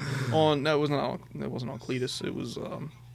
I think it was just on YouTube, and it was like a chrome wrapped Escalade ESV. No, just. ESV, that's the long one, yes. Right? Yeah. Oh, on shit. A set of 4 slicks. Yeah. This thing gets the fuck down the road. Like, I mean, well into 4 digits. Like, it makes some fucking steam. No shit, and, bro. I mean, 6.2s are cool. Yeah. A lot of people don't like them. They like to spin rod bearings and shit. But like, if you've ever been in one for how big they are, they get down the road. Yeah. They're fun. They really are. They're cool. But I think that's just going to be like my little project. For now. That's sick. Yeah. Yeah, I think after talking to enough people and just enough influence, and the big ones were Buckley, who we just had on, our friend. Yeah, I don't think I've seen that. That was our last podcast, which he does just like road course, like track days. Oh, does he? Yeah. That's awesome. I think just for fun, just like like not competing or anything, but he's pretty dedicated to it and has a Honda Civic, and then has a E46 M3 that he's doing. And the Civic's awesome. B16 motor he built himself. That's cool. Yeah, it was cool. And then obviously the M3 I think has like a couple like little bolt-on things. Yeah, he's got the mostly stock and everything. Yeah, just to keep it reliable. Yeah. But yeah, so he just kind of flips back and forth with those, like just doing track days, and I was like, that's so sick. And I'm like, I'm so lame. Where does he drive at? So he drives for NASA. Race. I saw. Yeah. So NASA Northeast. Okay. So they do like Pocono. They'll go all the way up to like Watkins Glen, Lime Rock. Yeah. Bunch of shit like that. He usually only goes to the far tracks like once a year. He'll make a trip out of it. Is he racing for money? No. It's just all fun. Amateur. Yeah. That's still cool though. Yeah. Yeah, and that's like the other thing. The other influence that I had was just Julian, dude. So like last year, he's still driving. Dude, he's still drifting. He just went to whatever it was up the clinic. Yes, the clinic for what that was Club Loose on Easter. Yeah, Easter Day. And I was like, that's dedication. That's commitment, my friend. Like, I'm like on a couch, just like full of fucking ham and meatballs. I'm dude. Like, dude, fucking go. Eyeing up that last deviled egg, like, I could have it. Around the corner, fucking right into the kitchen. Yeah, that's dude, my and track. he's got a car to load it up and went down there. But he said it was awesome, and We're definitely gonna get him on too, and he's gonna just convince me even more to get back into drifting. You need to. I even want to. Like I haven't really ever had like a dedicated drift car. I had remember the E36 I had. Yeah. And then I had the AE86, but I never put them on the track. Yeah. Like. And you got so close. Dude, John was the same way. John was always so close. He still has his 240. I mean, I think. Shout out John again. He does beating up on John here. Love you, brother. No, get the fucking car done. Yeah. Yeah. But no, like I want to get. I would love to get something like Dover. Like there's a little road track course that we had. Yeah, R.I.P. Yeah, it sucks. Yeah, it sucks. It's gone, dude. Because that was literally Szymanski. That was 10 minutes down the street. Yeah, yeah. When you were boys with Szymanski too, right, Justin? Yeah. Well, shout out Justin Szymanski, dude. Yeah, and that sucked. I mean, just like losing the insurance, you know, and the insurance got like bumped way up, you know, and so they were just like, this is just not feasible. And that was just a little course they set up in the parking lot. Yeah, right? But it was cool because it got all your boys together. I mean, so you bring kids out, you can. People would have like grill set up. Yeah, and it was like a partnership with another group, which I'm. The road was it Wilmington, like autocross or something like that. It was some autocross. Like Miatas and like Subarus were out there just kind of doing like a little cone road course, and then we'd be next to them, just ripping it up, destroying dude. the fucking parking lot. Yeah, that was fun. That was a blast, dude. We had, dude, like John Newton and his LS3. 240, fucking Julian. The one kid I used to work with, Keith, he had a 5-liter swap. Oh yeah, 240. Yeah, I know him. Keith Snyder, right? Yeah, Keith Snyder. Yeah. And I'm sure there was more of us. Johnny. You know Johnny. Oh yeah, Johnny. Like he still drives. Like, does he? Yeah. I talked to him. I talk to him pretty frequently, actually. Good shit, man. Yeah, he still drives, and he's still super into BMWs and all that shit. Yeah. I think I only made like one track day out there, and then I sold all my shit. I know. I got lame. Man. It's embarrassing. So I'm definitely like my goal is to come back. You know, but I would love to. Yeah, but I think like what you were gonna say, like I want to come back and I want to do it where it's like it's not stressful. It's not like I'm not throwing all my entire life away and everything that I'm doing and making my decisions around drifting. Are you like, trying to get back into drifting? Yes. You should. So if you do it, I might do it. Oh yeah, come with me. I've been in Let's go make financial mistakes. Yes, dude. Like I've been big into boats here recently. Yeah. And like that's been like my next like kind of go to. Yeah. I've always been big into boats, but boats are sick. Can't lie. Like I want like a Baja, just like what Julian has. Like we were talking about, you know, he didn't really want it no more and all that, but I want something a little bit newer. Yeah. But like something with like a big blower. Yeah, I was gonna say 502, something like just stupid. You know what I mean? We should preface that with Julian's got it's a 27-foot Baja 454 wine blower. Fucking big ass cam, just supercharged cam 454, dude. It's just fucking rowdy. And it was a fast boat too. Yeah. We were just shooting shit and saying, him like, yo, let me buy that fucking thing. Yeah. He's up in the air. I don't know. Yeah. But dude, boats are awesome. Like people, they're like, oh yeah, you use all that fuel you're burning and everything. I'm like, nah, but it's a little bit more than that. Like, you ever not been happy on a boat? Yeah. Like a bad day on the water is still like way better than a fucking good day at work. Yeah, dude. Or just a good day hanging out on the side of a beach. You know, like, I mean, hanging out on the beach is cool, right? Getting in the water is cool, right? But like, dude, being out in the water, cruising. That's where I'm at every single weekend, dude. I love it. Absolutely. Yeah, like there was a guy I used to work with who like super into cars, and like he had a 5.0 Fox Body Mustang Pro Charge, like super into cars. He's like, fuck that car. He's like, every weekend, me and my wife, no kids, we just go out on the water. We have friends that go out on the water. We spend all weekend. We sleep on it. We cook. We grill. Awesome. We party. Like, it's our life. It's like a vacation. It's a home away from home. Like every weekend in the summer is vacation. And I was like, damn, that's wild. I was like, but also that was one of the things that got me out of doing automotive, because I was like, there's like no one who does like works on cars every day that also still loves it. It's like no one's been able to retain it. Like even this guy has his sick ass Pro Charged Mustang. I was like, clean car. Yeah. And he's like, fuck that thing, dude. Yes. Like I hate that thing. I hate being in traffic. I hate seeing taillights. I hate seeing everything. It's like I can't stand it. That's why you need a slow car. Yeah. Because like I struggle to keep up with like traffic. Well, I don't struggle, but like once you get to 70 miles an hour in that car, it's like, man, that engine's spinning kind of fast. Yeah. Maybe I should slow down a little bit.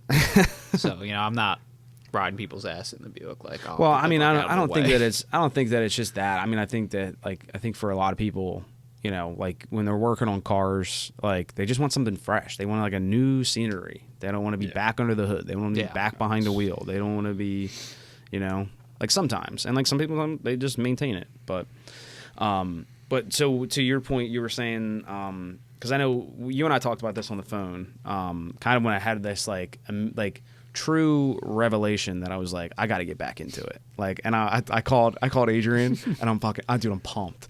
I'm like, dude, I just had to call you. I was like, I think I'm finally decided I'm going back. And like, I'm like, dude, I just went down the rabbit hole, and I'm like, dude, straight on Facebook Marketplace, find Facebook Marketplace, anything you can. Yeah, dude, I'm pricing out trailers, I'm pricing out like everything, like,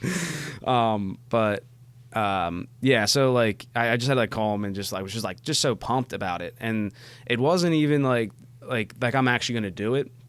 It was just that like I realized that it was like I tried to get into like watching like football, watching baseball, or like getting excited about like fitness or something, which like I do like to work out, but like if I try to like geek out on it and like learn about it, like I will find myself losing interest. Like a yawn's coming.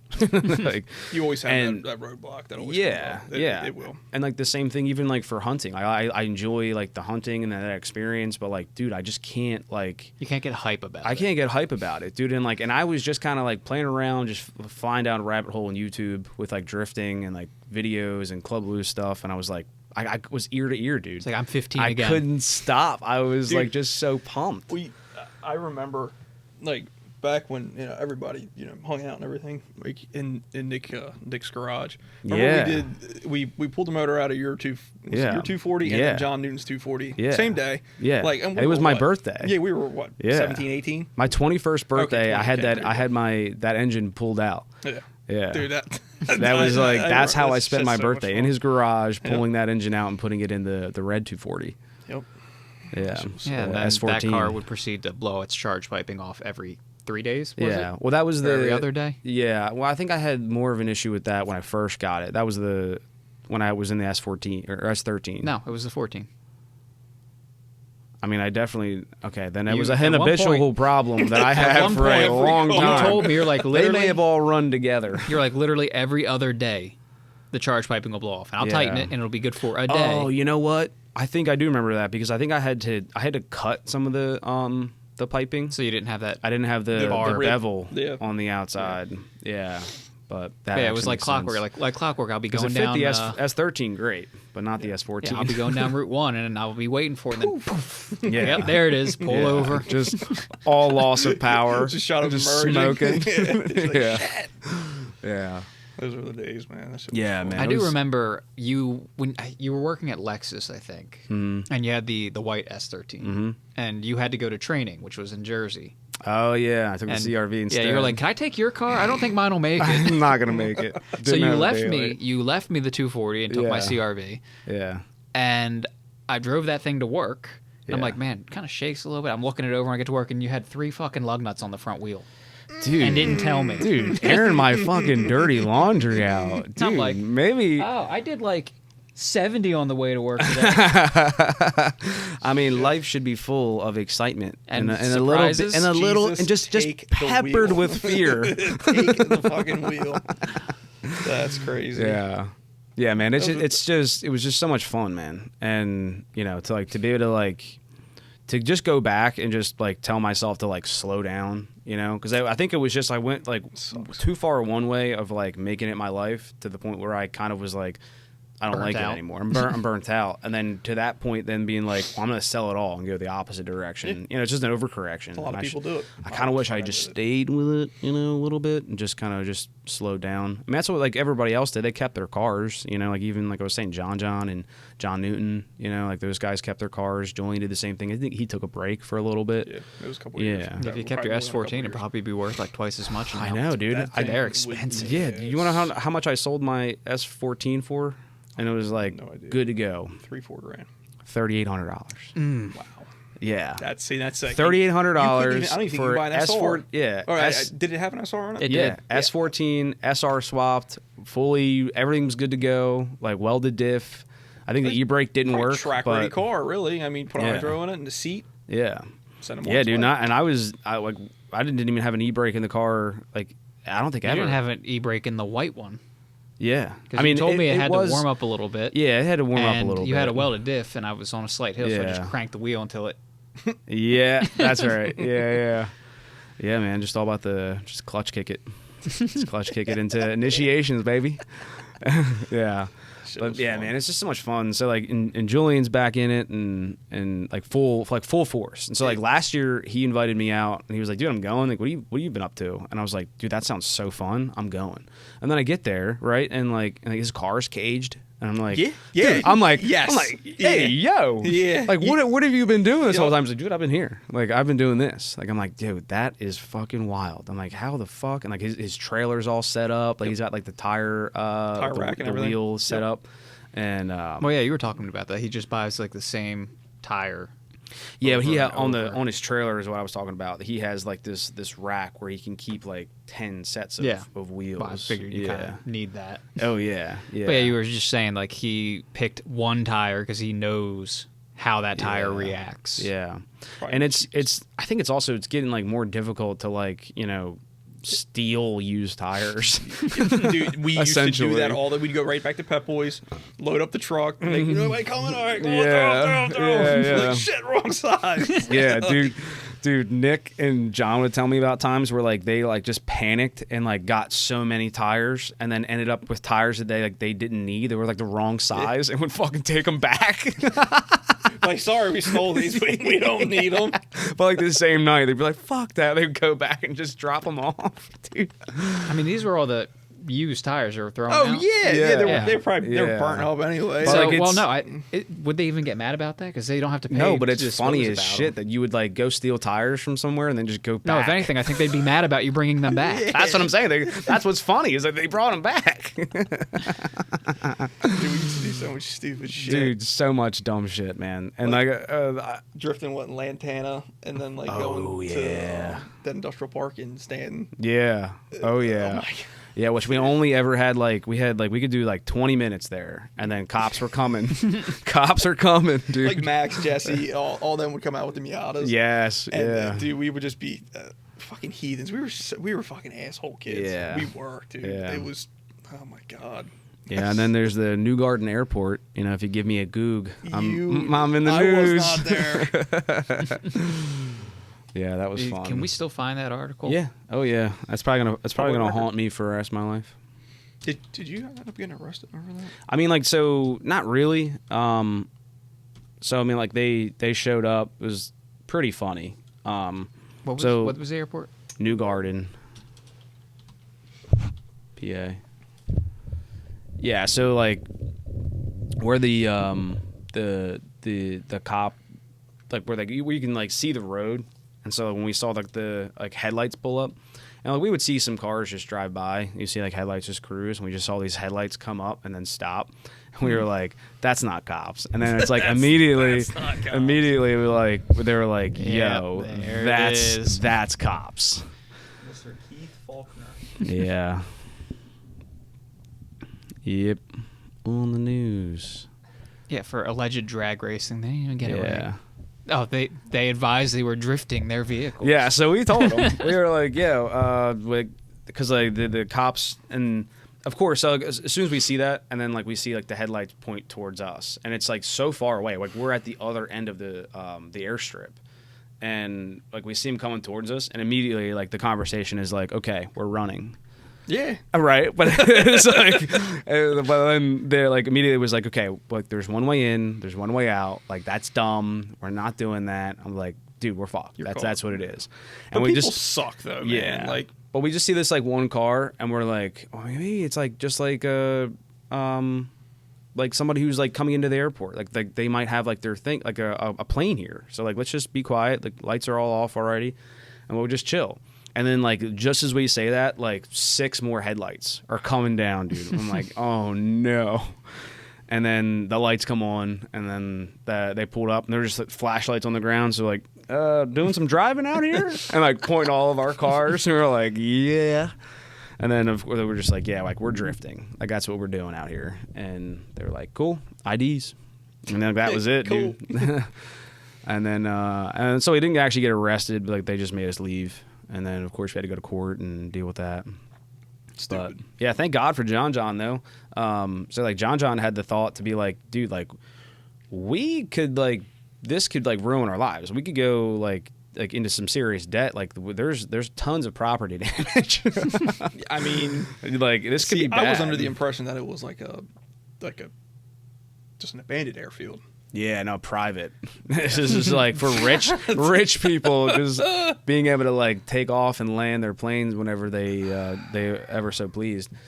So yeah. What'd they end up charging you with? So we actually we got hit with criminal trespass and criminal mischief. Is that what? Is that what they were charging you with? Criminal trespass, which I think was like it's a misdemeanor, and then the criminal mischief is like you would get that charge if like you had gotten into a fist fight at a bar.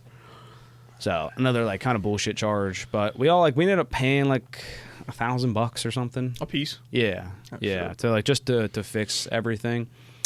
But and like that was it. That was almost 10 years ago. Yeah, dude. Dude, time fucking. That's what I was saying. I was telling Adrian, I was like, dude, it's been 10 years since it's almost 10 years since I've been on the track. I was like, this is gonna be crazy. I was like, I have to do something. I got to get back. And so when we were like, and I was like all excited talking to him about like getting back into drifting, I was like, because like, you had just mentioned, you were like, do you want to like get back into drifting or like you want to just do like track days like what Buckley's doing? Because he's like it's definitely more attainable to like do like a track day. Yeah, I feel like it's a lot cheaper. Yeah, it's a lot cheaper. Just in tires alone. Can you pull up Grid Life? You ever heard of Grid Life, Alex? Yeah. So Grid Life is absolutely sick. We're going to go for videos. I'm sorry. I should have told you to YouTube. I don't know. Oh, Grid Life Model 3 Challenge? No, let's not get distracted here. Just go to YouTube.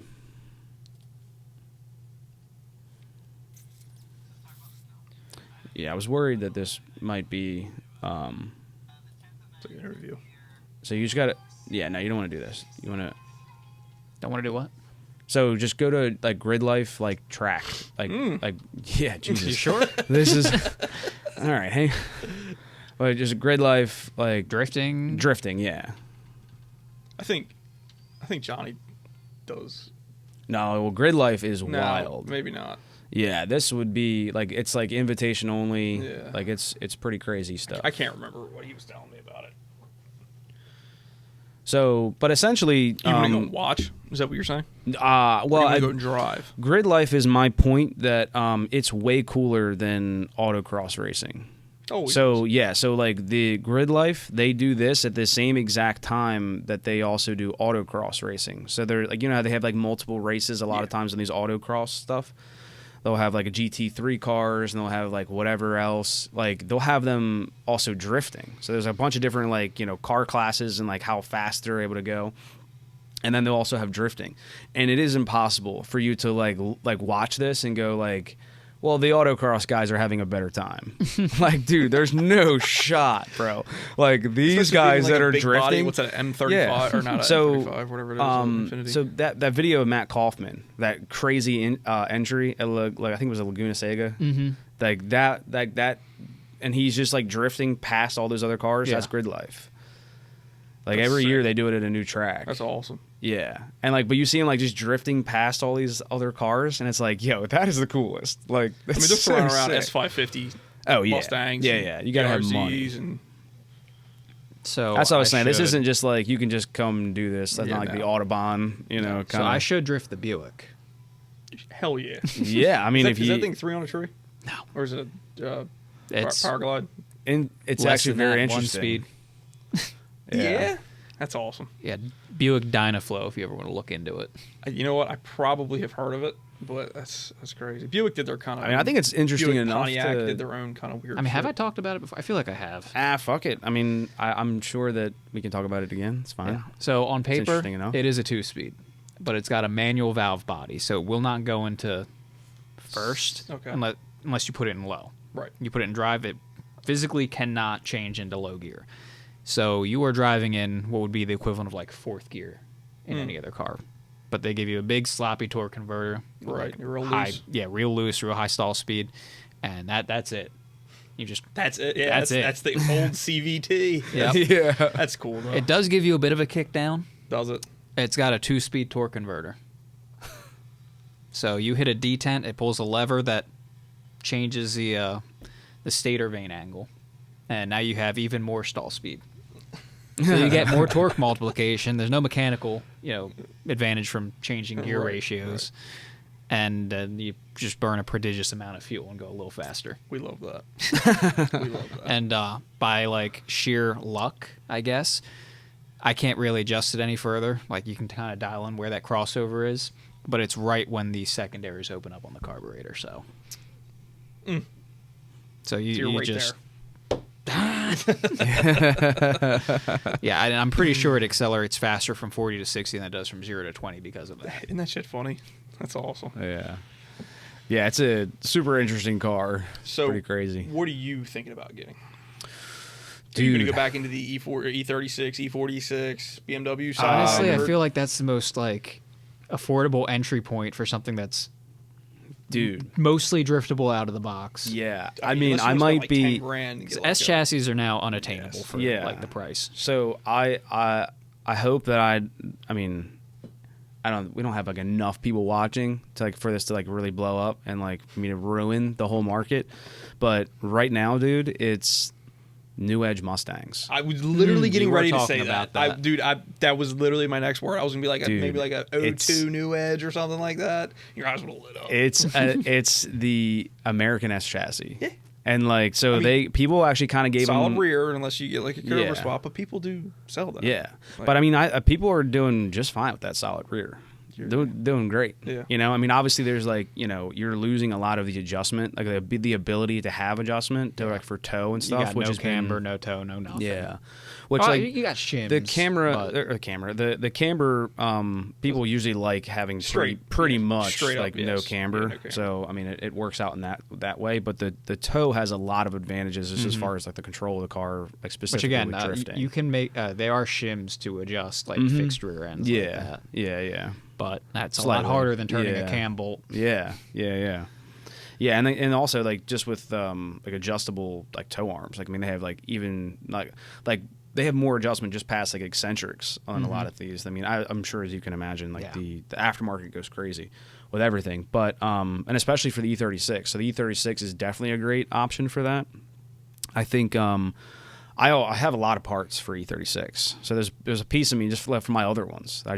Dude, for a while ago I tried to give them away. Literally on Facebook Marketplace, I was like, "Yo, come, just free, take all my parts. shit, take it." I was trying to sell them at first, and then I was like, "Now it's free."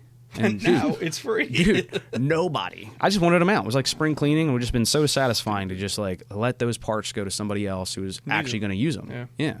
And I guess no one was available. So, so now I have them, and I'm like, damn. So like I have M3 E46 lower control arms, E90 inner tie rods, like the lollipop polyurethane bushings, rear toe arms. Like pretty much everything to have an angle kit for an E36. Right. So like, cause you put, E46 M3 lower control arms, which are longer and then the E90 inner tie rods longer, M3, I think E46 or just regular E36, tie rods, the outers, and then, coils. I don't have coils. But then like that's pretty much like through the gate. Like you're through the gate with like a minor. I feel like coils have become cheaper since when we were really messing with cars. Yeah, a little bit. Well, maybe not more expensive. I think if anything they're more expensive. I haven't looked into it that much. Yeah, but with inflation, I think it works out to be less. Yeah. But with the Mustang though, I still think you should get a Fox body hatchback, and they're too expensive, dude. Paint it like for one that doesn't have like holes in the floor. Yeah, dude. You're like $8-9 grand. Yeah, but just picture a hatchback Fox body, absolutely painted up to look like the initial D. I would melt. That shit would be just fucking crazy. Yeah, a fan of the 8.6. You know, big 8.6 guy. Yeah. Didn't do too much. Yeah, so I mean the E36 would be sick, but a lot of those are expensive. So to get into an E36 today, like a good one, 10 grand for just like non M3 for sure. One that's got some issues and needs a little TLC, perfect for drifting for them too. Yeah, of course. But like you could probably get one for like 65, 7 is probably like the ones that are like going to be like not so perfect. Like they're just so expensive. They're up there like how the S chassis were like when I got involved. So the Mustangs now, dude, I'm blowing this up, but like $3 grand all day long. Yeah, for a new Edge 5-speed V8 GT with like a straight body. Yeah, I mean, like full interior, like the thing's good to go. And put a seat in it, a wheel. Yeah. Hydro and a set of coils. I mean, well, honestly, dude, and maybe weld the diff. But what else would definitely weld the diff? And like, dude, like $50. So yeah. So I mean, like, look out for whoever's gonna weld my diff. It's gonna be $50. I'm just saying. Like, yeah, come on. We're not inflating that. We're not inflating that. But the Mustang, like I have a whole like list of parts, and I worked out all the math. Like I went hard. But the Mustang, I feel like right now has got like just an explosion for all these aftermarket parts. All this the Scotty D stuff. They have like hydro dual caliper setups for like the Z32 rear calipers. The Scotty D angle kit. Oh, dude, don't get on Craigslist. Oh, I'm getting on Craigslist. It's going to be like just men seeking men. I haven't been on Craigslist in 10 years. No, yeah. I'm just kind of curious to see if it's still even alive. I thought you had to pay for it. Yeah, I thought so too. Yeah, I think you had to pay to post. Yeah, like a newspaper. There you go.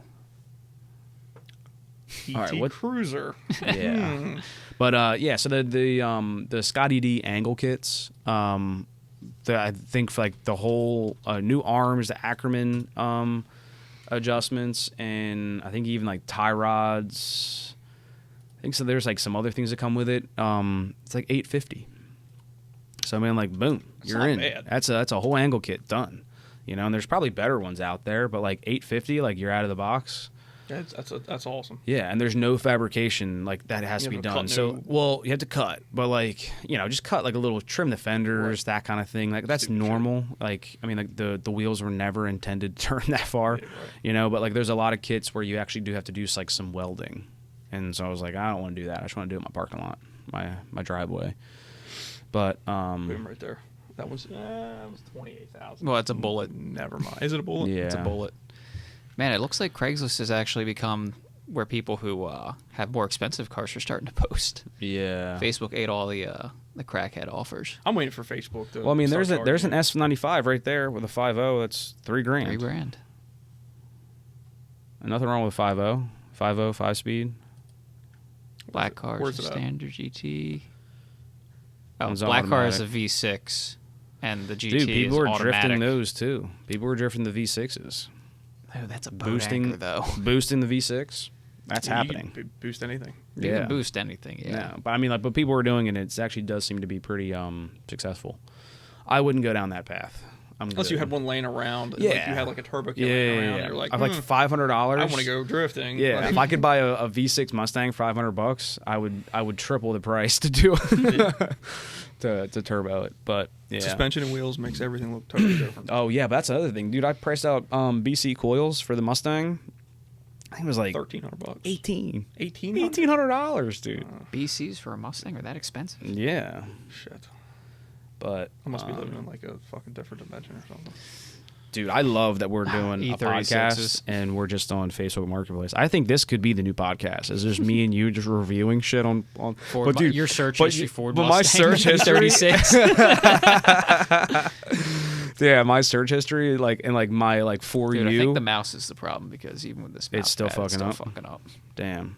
But yeah, like dude, all the trailers and stuff on my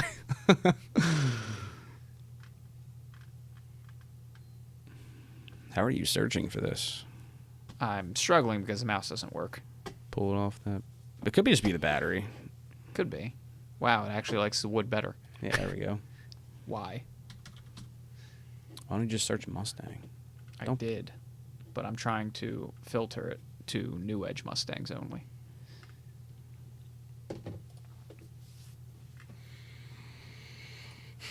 Damn it. I mean, is that 240? I think it's. I mean, just for the sanctity of just keeping moving. Well, you can keep moving. I'll just do this in the background. It's fine. Yeah, so I think if I was going to do it today, I would like to just jump into a Mustang.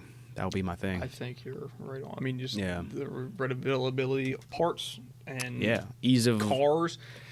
Easy to work on. Like easier than an E36. Right. Like E36 is easy to work on, but like parts are expensive. Parts are expensive. Yeah, and it's going up. You know, like the shit for this stuff is that's just not a GT, but it still might be a V8. Go back. It's not. Positive. Yes. He's like, damn it. Fuck. He's like, I like that one. So what do you got? What are you doing later? I might. You want to grab a trailer from your house? Go do it. Automatic. Yeah, fuck that. Yeah, so like if I could just spend some time, just like building it the way that I want it, you know, like just taking my time covering the basics, you know, the angle kit, getting dual caliper set up. I mean, do you really need an angle kit going on? For a Mustang, unfortunately, yes. You think so? Yeah, unfortunately, yes. For the Mustang, they have the worst turning radius. So like I did a lot of, and this is crazy. This is all just within a couple weeks. I've done all the research. So like the turning radius on the Mustangs are so atrocious that it's actually is difficult to drift. Like I'm obviously like not, you know. Like difficult's the wrong word, right? Like it's not impossible. It's definitely more of a challenge. But it's more of a challenge. Like just factory angle is not even close to like a 240 or even an E36. You should get a 240. Yeah. The Volvo 240. Yeah. They have it would be good sick. turning angle. It would be sick to from do the one factory. Of those. And dude, apparently V8's we'll just get like flying a hard Nissan hard body or something like that. Yeah. Yeah, dude. Well, I mean, drifting trucks is fine. Like a 350Z. Same thing Jordan's got. Like what are they? Are they expensive? Are they? Yeah, so probably the same, which is I say expensive, but like, bro, the same price as an E36. Can you still find cheap G35s, or have they all been crashed? They're the same price as a Z. Yeah. Well, you might as well just go with a 350Z at that point. Convertible. I don't know if you want to vert. Well, it's also a V6. Dude, do me a favor. Just go to all my saved. If you think that I don't have all of these Mustangs saved. Oh, you've already mapped them all out? Yeah, just top right corner, or I think is where the. Hang on, let's go back to that. And then. I don't know how you do it from the computer. Yeah, me neither. I always look at it on my phone. Oh, maybe is it next to it? The right? Maybe? That's that? groups. No. Oh, wait, go back up. It's got to be in here. It should be in there. Saved. Yeah, I figured it out. We figured it out. Sold. Yeah, no, I saw that one today. Mustang GT Coupe sold. Wait, there's a blue one. Oh, right there. Go down. Go down one. Go down one. Oh, thank God. Dude, I'm not putting that on the pod, dude. That's it. Dude, that's it. That's the one. Dude. Was there anything wrong with it? Clean title in here. It runs good. Exhaust leak, duh. Whatever. It's got to be at the manifold. Single curve wheels have... And lowering springs in the front. Yeah. Needs a brake split and an exhaust leak. Okay, cool. All right. Keith. So let's wrap this podcast up. Let's go buy a Mustang. Trailer. You don't even need a trailer. I've driven a car with sketchy brakes. It's fine. Yeah. Fuck it. Where's it at? Lesby, Maryland. Perfect. Right across the bridge. He has 3 points, 3 stars, and he's got 57 reviews. He might flake. Yeah. Could be a crackhead who got a hold of the wrong stuff. Shout out to St. Patrick's Day, dude. Jesus. I love that video. I have that T-shirt. Dude, it's from really not Old that bad Row. Car. Not like just as a That's car. good. Go to his reviews. Dude, that's what I'm saying. See how much This of is a like good a horrible car. person he is. See how horrible. Don't trust anything that the dad or son says. Very disrespectful. Oh no. Assumed I had no money because of an offer lower than asking price. Could have bought everything we had listed on Marketplace. Damn. This is a good one right here. Gave me the word the bike would be held for me. Took off work to find out the seller sold it to someone else, and later PMs me out of nowhere trying to flip a bike they just bought unwanted. Don't trust this seller. Tires were as described. He was on time and pleasant to do business with. That's his brother. Lied. Like, dude, I'm dying on Facebook. You got to get on there and give me a good review. Would not answer any questions about the car. Terrible seller. Terrible question asker. Dude, he responded back. Dude, I actually might love this guy. He's probably like a really down-to-earth human. Everybody else just sucks. Yeah. Honestly, like dealing with some of the buyers on Facebook Marketplace, it's 50-50. He might be a piece of shit. He might be just not tolerant of their shit. You know what I mean? That like what? Is it still available? Yeah, looks like I'm just kidding. That's like that's the hit him with the dude. I have accidentally sent so many people that. Oh yeah, it's so easy to just accidentally click it when you go to scroll. Yeah, and there's have no it already second, loaded. Yeah, there's no second. Like, are you sure you'd like to send this? It's just like, all right, we sent it, and I'm like, fuck. I hate it. Oh, so look at the CRV up or the RAV4. Ashley just bought that. Oh, she bought it. Yeah, nice. My sister wrecked her little Kia Soul. Oh man, she got herself. She could have bought another Kia Soul. Got a V6. Yeah, dude, probably. Well, I mean, dude, it's a good car. Then it's a RAV4. It's hard to fuck up a RAV4. Yeah, V6 RAV4. Hey yo, those are like come on, dude, bro. Those things run like 14. Oh, yeah. $4,500 for a E36. Paint is clapped, but good looking car. I mean, straight body, it's good to go. I mean, over fenders and some paint go a long way. Yeah, but okay, 4,500. Where's he at? Delaware, Maryland, Pennsylvania, Havertown, PA. Yeah. Hit him with a $3,000. Yeah. Hit him with a 2,500. Cracked windshield, a little bit of surface rust, and dings and dents. But if she runs and drives, I know, it's dude. actually not that bad looking up a car. It's not. It's a straight car. You know, just the paint's just awful. Wheels. I think it's still got interior. 325 IS. It's got some interior. Yeah. Yeah. Not bad. I mean, I'm ripping it all out anyways. I mean, I don't want any of it. I want it all out. But yeah, man. So it's exciting, and it's like it just feels fun to have restored the passion that like I felt like I've always like missed. Where like I just like I like football. You know, it's cool. And like when people, can you get really into football? No, like dude, you can't. can only watch it. Yeah, and I'm watching it, and I'm like on my phone. I'm like fucking around my phone. Yeah, I'm a bandwagon fan. I don't start watching. I'm also thinking for a tow rig. I'm thinking Toyota Sequoia. So I'm gonna blow that up too. How the fuck do we have Toyota Sequoias? $4,000. $4,000 for a Toyota Sequoia. Cheap. Now these are like full frame. Like these are truck frames. They have problems with like frames rotting out. Oh yeah, same thing with for like sure. The Tacomas. It is a Toyota. Yeah, but I mean like. So is that one already cooked? Look right by I mean, it looks like it's got. No, it looks pretty solid right here. Yeah. Here, 270 on the clock. She's ready for another. Yeah, this one's originally a Florida truck. Yeah, this one's got a timing belt done on it. That was like, which I like. I've done a million of at Toyota on those V8s. They're not hard to. Oh yeah, he's got pictures of the timing belt done. Look at that. It's beautiful. Yeah. Did it have a sticker that said it had new trains in it? Go back. It had ACEN. Yeah, I think that was the timing belt sticker. Oh, was that the timing belt sticker? Yeah. Yeah, timing belt replacement. Yeah. ACEN. Tow rig. Yeah. So that's what I was thinking, and it's pretty cheap. Well, I mean, you've just already got your tow rig that you're building up, so. Yeah. Well, I have two Duramaxes too. So. Yeah.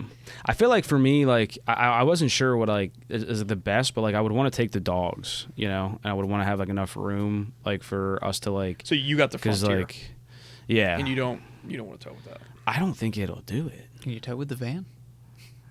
Dude, the van doesn't even have a hitch. Yeah, and honestly, like I mean, I've driven it quite a bit, and I'm a little nervous. I wouldn't want to tow What's the saying? I wouldn't want to pull a wet hair out of a cat's ass, dude, with that fucking Transit. All right, well, go. Who got your van, Tim? Yeah. Yeah, go over to Tim and be like, dude, I'd like to have it back. Or I would just be like, hey, Adrian. Nah. I got the only 3,500 in the fleet. I need it. I need it. Trade up, dude. Don't you want a new van? Fuck no. See, that's the thing, though. So you got to get a trailer. You got to get a truck still. Yeah. So something about a truck that's able to take your shit. So, and I thought you about... want a crew cab. You don't want a fucking single cab. We're not 16 anymore. Well, and so I got 2 dogs, and I got, tires, and I've got, lunch, coolers, stuff to bring, tools, jack, spare stuff, It's like, I got an SUV would be like perfect, and then having a spot for the tires on the trailer like Julian has would be a good move, because he's doing it with the 4Runner, and he just put airbags in the back. Well, he's got that crew cab Silverado he just bought too. Oh, nice. Yeah. Shout out. We're getting the scoop. I didn't know he's got the scoop. Yeah, he got that. And he took it to Florida. And yeah. It sucked, man. On the way back, I guess the fuel pump took a shit. Oh, so they're in damn. North Carolina somewhere with like 5 bikes on the trailer, and they were like, "Fuck." Damn. Yeah, they got it squared away though. Yeah. There was already a hole cut in the bed. Oh, I saw that. Yeah, dude, I saw that on. Shit, dude. I was like, that's perfect. I was like, you don't have to drive a tank or nothing. Oh, they was already cut? Yeah, it was already cut. Ooh. So someone's already done that. Someone's already done it. Damn. I don't know. Like, how recent? What do you mean? Because, I don't know. How many fuel pumps? If it's got 150,000 on it, that better be its first fuel pump. Over 200, but... Okay, so maybe this could be its second fuel pump. They got that. I have no idea. They did that Rock Auto, which I'm not ashamed to admit that I've Rock Auto'd a fuel pump and sending unit for my red Silverado. I know a couple people who have had Chevy trucks hear me and out. the fuel pumps die way earlier than they should. Yeah. So maybe that Rock Auto lasts longer. Could, maybe. But if you buy the right one, because I bought the wrong one. Now, what's crazy is you would have no idea that it's the wrong one. Every clip, everything fit together, all of the connectors all facing the same way. Turn it on, it's got a check engine light. So John Newton and I are going over all the wiring, trying to figure out how this could be happening, whatever. And he just looked at me and he was like, "What if you got the wrong pump? Just hear me out. Buy another pump." I was like, "We've been going crazy over this for a week. Go buy a pump. Let's put it in." That's what it was. And I'm dropping the tank, yeah. And so, or no, he's like, stop buying them off Rock Auto. Let me go buy you a pump, from our parts guy. And that's what we did, and then it fixed it. I was like, God damn it. And they tease me to this day for being a Rock Auto guy because of that. Rock Auto's fucked me pretty hard. Yeah. Multiple times. On certain things it's good, but you never get any right brake pads, rotors. Yeah. No, you got to be very careful. Yeah, it's always not right. That's what makes life fun. Yeah. Stress. Isn't stress and anxiety the best? Thanks, Rock Auto. Terrible. Rock Auto. Do you remember their old commercials? I just have this memory of this Auto. cheesy, just early CGI guy going up to a parts counter or something. And it was just so bad. I don't remember that, but I do want to make a comment that I always appreciated getting the little magnets. Dude, in all the boxes. I have 30 of them on my there's some on the mini fridge, I think. Yeah. Underneath. He built all these. He built his car with all the parts. With Rock Auto. It's okay. I've never. That's that you're paint so job, full of shit. The body work, that's all Rock Auto. Mako in partnership. Yeah. Yeah. So I thought about it's kind of one of those as far as drifting, pedaling back to that. So I think the car should probably come first, obviously. Not put the cart before the horse. But I think because you can take U-Haul. Yeah, I could just drive. I don't know if I would necessarily do that because I would want to take the dogs, depending on if it was one day. Yeah.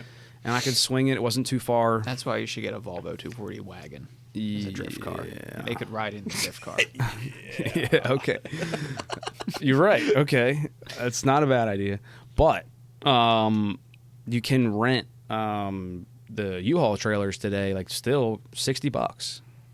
And I don't think they charge you mileage or anything with the trailers. Just that's if you get the truck. Yeah, they'll do that. Yeah. I think you're right in there. Yeah. So if I can just get, the U-Haul trailer and Adrian's van, I think I'm good.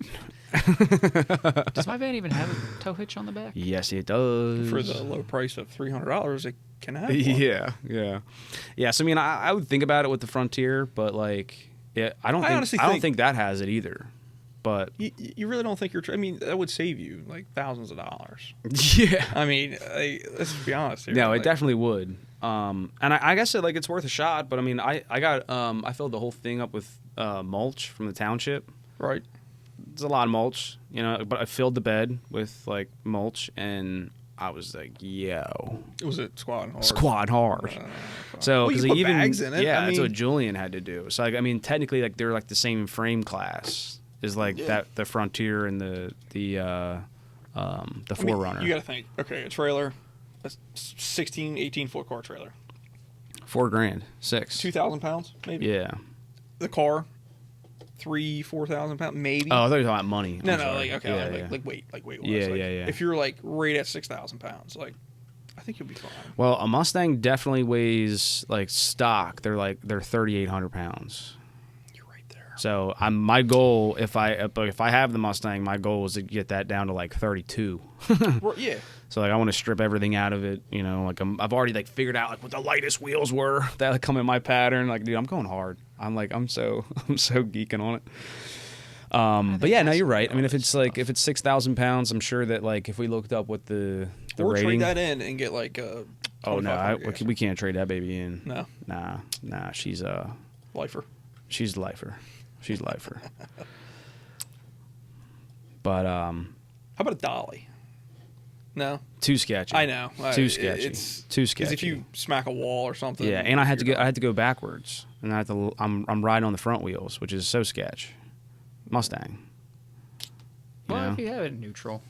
I mean, if I had a dolly with dollies on the back, No, you can spin the back wheels. No, you leave it neutral. Can you? Fine. You're allowed to do that? Yeah. Okay. Yeah, it's a manual, right? Yeah. Yeah, there's no like transmission pump that needs to spin or anything. Oh, I guess that's true. I mean, okay, but the only thing you kind of get into is when if you do wreck it, and then you have like you have no way of rolling it. You might as well have just driven rear. At that point. Yeah, exactly. Because it's kind of the same thing. But I mean, the trailer's $55. Yeah, but you gotta, like rent the trailer, use the truck, dude. You could rent the truck. Aren't they? This could be happening next week. I don't think you have to buy a truck. I think you'll be fine.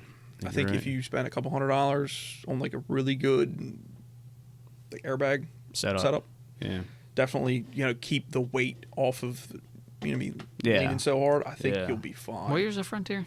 16. I think you'll be good. Damn, we're really doing this. I think we are. Keith, you don't have a choice. I'm excited. You don't have a choice. I don't think so. I think you're right. I think you're right, dude. I think I'm booked. Say look right there, 65. All right, pounds. dude. That's so like car trailer. Let's say 2,000 pounds. Did U-Haul say how much the trailer weighs?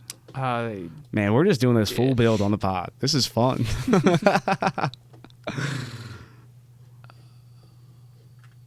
Oh, go back up. It can't wait. It said hitch system. There's no way that was something I typed in. 1,500 pounds maybe. Dimensions.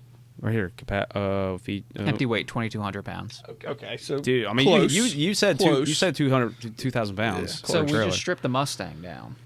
Yeah, we have to pull everything out of it. Yeah, we have to. Either way. So I mean, 3,800 pounds plus 2. Well, how much does a New Edge Mustang weigh? They're not that 38. bad. Yeah, I looked it up. Right at 6,000. I've already done all the research. You're right at like 6,000. Yeah. So, dude, I think you're fine. That's like pushing it. 35 to 6,500. Also, which one do you have? I would the 4-cylinder, I would imagine probably 6, baby. Oh, I'm saying like the 4-liter. Yeah. Yeah, but the other I would also argue the other thing is that like it's not very big for the dogs. It's already our problem. I've been looking. I can't remember. Yeah, it's crew. Yeah, I've been looking forward to like getting something else. Just as like a pack the dogs in, go on vacation kind of thing. Because like we don't like leaving the country or like much past the state either. We found out we don't like flying. We're not flyers. I'm good, and I think that just being able to like get away and just doing shit like that, like with the dogs, is more fun than having to fly somewhere and not being able to hang out with them. Do you know you could also do? I mean, if money really isn't like, okay, let's say you don't buy a truck. I've no issue. Let's say you buy an aluminum car trailer. Yeah, it'll be a lot of money. I mean, yes, but you're saving a shit ton of weight. Yeah. I mean, like I said, if you don't buy the truck, then you just want to. Let's say you. Yeah, I wonder how much like one of those would be, or how hard that would be to find it, because like to find one like somebody selling it secondhand is going to be tough. Yeah. So I'm definitely not buying a new one, because at that point I'd buy a truck, buy a truck and a shitty trailer and be on my way. On my way. On my way. Send me on my way. On my way. Boys, I'm gonna pee. You want to pee real quick? Yeah. Cool. Pee break. Yeah. Yeah. But back from the pee break. All good? Mm-hmm. Yeah, man. So we're talking possibly making this really work with what I got. I like the idea. For sure. Don't know what to think. We'll see. Like I said, I mean, I got to get the car first. Get the car, get ready. Like just be prepared and just kind of ready to get back out there. Do you not want to buy a trailer, or do you just want to rent one for now? Well, I mean, I was trying to decide, because like it depends on how many events I'm even going to. So like the events rent it for the first couple ones, and if you really want to get back into it, yeah, I mean, make sure it's something that I want to do. Because like, I mean, if I had a ton of things where I was just always saying to myself like, damn, if I only had a trailer, like I'm not in that scenario, unfortunately. So I'm like, or fortunately, I guess, but yeah, so. Because, like, just the insurance alone, I mean, do you have a trailer? You have, like, insured a trailer recently? I have a 36-foot gooseneck. Yeah, so what's that run? It's really kind of cheap. Oh, okay. It's like $40-50 a month. Yeah. I mean, so if I'm doing, like, one a month, like, that's the price of renting a trailer. That's my point. I take that thing to Florida pretty frequently.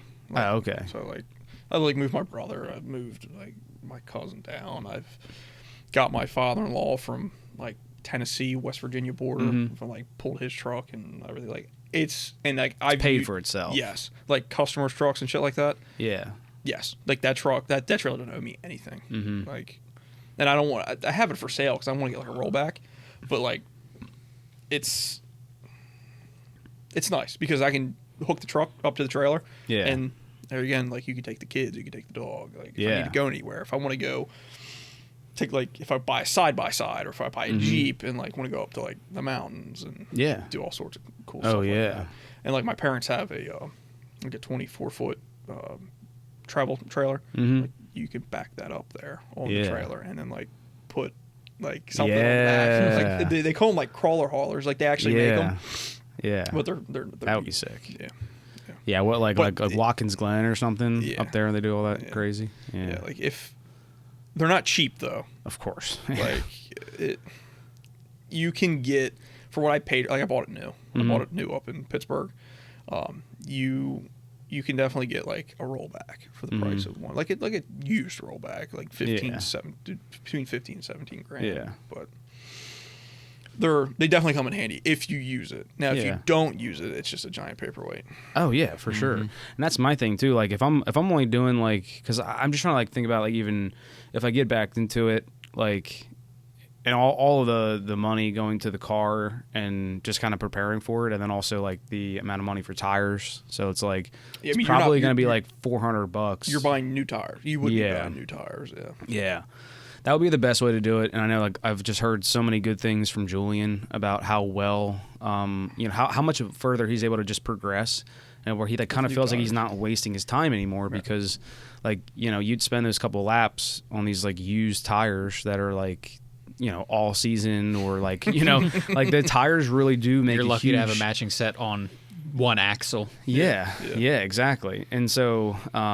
And your every tire is going to be like slightly different, and it's going to wear faster and whatever. So like you're kind of learning that tire. You're not really learning how to drive. Right. So if you kind of stick to like the same like one or two different sets, depending on like I think he goes between like sale prices and stuff, like whatever's on sale, But like being able to just have that one less variable, it was able to like get him to just be able to like learn a lot faster, and it's also just reliable, where you can buy tires, you're not like depending on like buying them from a used spot or like trying to like get them from some used or steal them from the back steal them from like Pet Boys, get the wrong tire and return it. Like I mean I would like honestly like. I thought about, I don't know how many he gets, but your boy Wes and just being like, yo, dude, you got any like 17s? Like, you know, like what do you got? You know, just kind of hitting up people who I know who have shops to be like, hey, like, you have any like tires laying around? You know. So, but like, you know, it's like $400. I think like the cheapest is like usually somewhere between like $60 and $70 for a tire. Right. So how many sets would you think you'd have? I think like the minimum, I think 4? A good 4. Yeah. So 8 tires. Two sets. Okay. So 2. So 4 tires all together. Oh. So you drive there on a set, you'd have a set to put back on for the trailer, and then that, like, you know, stay good. Because, like, you don't want to, like, be about to pop a tire and, like, strap that down to a trailer. I think that's a bad idea. But, yeah, so I would bring, like, a full 4 set, like, 4 wheels with new tires.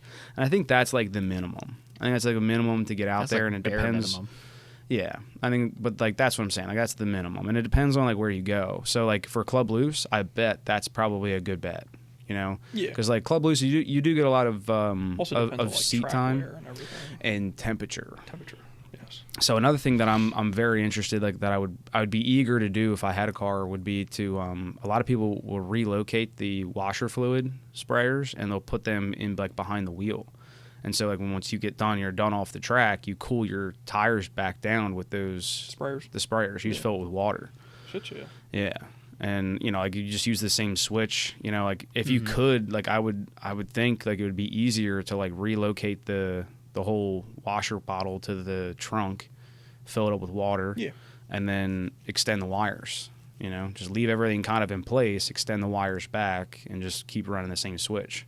Because like a lot of like Club Loose for sure always has that pit, but a lot of times that pit is not always full of water. Like, you know, Joins even says like, dude, they don't always refill it. You know, if they're short staffed. Yeah, it's hard. Like the least of their worries. And it's hard to get water out there. They have to have a water truck that runs out there and refills the thing back up. And if it's a hot day, dude, it's just evaporating. And people keep running through it, so like it goes quick. So to be able to have it, like as soon as you get done, you're on your way back, just start spraying them, you know, and then just keep it full. And that does a lot for tire wear. But for sure. Yeah, that's what I was saying. Like so like $400 like $400 just for tires, gas, to get down there, gas in the car, and then Club Loose for one day I think it was like $185 now. I think they did a lot of renovations to the track and extended some spots, so they bumped the price. But Evergreen, you ever heard of Evergreen? Yes. Yeah, so that's another spot where like I think it's $85 for the day, dude, and it's hot laps all day long, dude. It's sick. So like that's somewhere where like we're gonna have 8, we're doubling. Yes. So because essentially it just makes it like it's gonna be the same price because like whatever money I didn't spend on like the ticket to get in, and I'm now spending on tires. Because I know I'm going to have that track time. I mean, it's definitely not a cheap venture. There's nothing cheap about it. So wasteful. Yes, it is. And that's just to have fun. Like, if you're just trying to get back in on a budget, you might want to just like try tracking. Just see if it scratches that itch at all. It's not gonna scratch it, dude. It's not gonna scratch it, dude. Set of tires lasting an entire season versus I'm bringing 8 tires to one event. No. It's so different. It's so different. It's completely different, but I mean, it's fun, but I'm just saying like I'm not saving at like, dude, if it was like, if there was like tracks that were closer and it was like sub $100 to go do it, and I just needed gas money, and I knew that I could just drive it there, no trailer, and then go back home. Yeah, I'd do that all day long, and I would probably do that with my drift car. Just go get it aligned, and go take it out. And like it's whatever, and then like I would still do those, but like to spend the money on that and like it not being the same just feels like it's just a waste of that money. Like I'd rather do like if I had to do one drift event a year, I would rather do that than do like 6 track days. And that's how I'm feeling right now. Like that's how bad. Like I think I want to get back, dude. I'm so pumped. Just bite the bullet. Yeah, I'm gonna bite the bullet. Just do it. Yeah. Find the car that you want. Yeah. Get everything set up. Like you said, don't put the carriage before the horse. Mm-hmm. So you're buying a new Edge Mustang. Allegedly. No, you're doing it. You don't have a choice. Yeah, dude. The next time you're doing this podcast, it's going to be sitting right there. That's all I'm going to talk about. Right. I'm gonna tank this whole podcast with just talking about drifting. Whatever. That's what it is. It's fun. Yeah. You just need that little person in your ear. Yeah. Do it. Yeah. I mean, as soon as I haven't even told Julian that I've been like thinking about getting back into it, but he'll be that guy for sure. It really helps when you have somebody else doing it. Oh, it's like riding a Harley by yourself. Yeah. Like, yeah, it's great, but if you don't know what to ride with, like, sucks. Kind of sucks. Or like on a jet ski. Like, dude. Do you know how lonely that is? Yeah. Like depressing. Yeah, it's like just out there. Like, where's everybody at? Yeah. No, did I get air? Did I get air back? It definitely helps when you have other people. One, pushing you to do it, and two, somebody coming there with you. Yeah, like for sure. And who you can drive with, you can learn from them, you can see what he's doing, you can relate to him. Yeah. Say, "Oh, we coming into this corner." Yeah, 65, 70 or whatever. You know what I mean? And then initiate and do what you got to do. Yeah, but yeah, dude. Well, man, I'm gonna start pushing you. I would love to. Yeah. But I think if I would recommend it, I would recommend it like the same way that like I just hate that Dover's going. I know, dude. Like Dover was not the to, like, fucking mope about it, but I know. It was right there. It was right there. Yeah, and that was our track time like spot. Yeah, that was like and everybody could get together and because it was close. Yeah, and, exactly. It was like a party. Like even if you weren't driving, you didn't even care about like what was going on. It was like, well, it's I don't know, it's 45 minutes away. Let's just go. Yeah, sick, dude. Yeah, I really wish that they could do something about that. You know what would be really cool is if like some like drifting enthusiast millionaire would buy there's an airport that used to be owned by Sikorsky, Lockheed Martin. Yeah. Yeah, right down the road. Right here. It's like, dude, like 8 minutes in Coatesville. Fuck. Dude, if somebody could buy that, that would be fucking sick. How much is it? Oh, I mean, I think someone's like already bought it. Damn it. I think someone like yeah, but I mean, dude, a couple probably million. Fuck. I'm sure. Like we're talking like this is a full on helicopter pad airport. Like like they were making helicopters there. Shit. But can you Google that? I want to see like the aerial view. Let's see how sick of a track this could be. We need a Cletus McFarland. Yeah, we need a Cletus. We need a hometown Cletus. Yes, definitely. Because that would be. Well, I'm just saying, if anyone wants to like donate a couple $1 million to me, I could be the Cletus for PA. I could PA Cletus this. Baby Keith of Pennsylvania. It's the, so if you, the Coatesville plant. Yeah. What's the address for that? Chester County Airport. No, that's not it. It might be. Chester County Airport. That's like a regional. Oh wait, no. Yeah. You got like fucking Boeing's out of there. 737. So is it like a little airport right outside of their plant? Yeah. Yeah, so like Lockheed Martin, put Lockheed Martin in there, see if that helps. Or just do Google Maps. Google Maps. Map. Is it this one? Oh, actually. The Heliplex? Yep. So yeah, see, like it's already changed names. Yeah, that's it. Houston, yeah. Oh my god, this mouse. Pull it off the pad. Sorry. My shitty Amazon pad. It works. How about New Garden? Do they want to sell?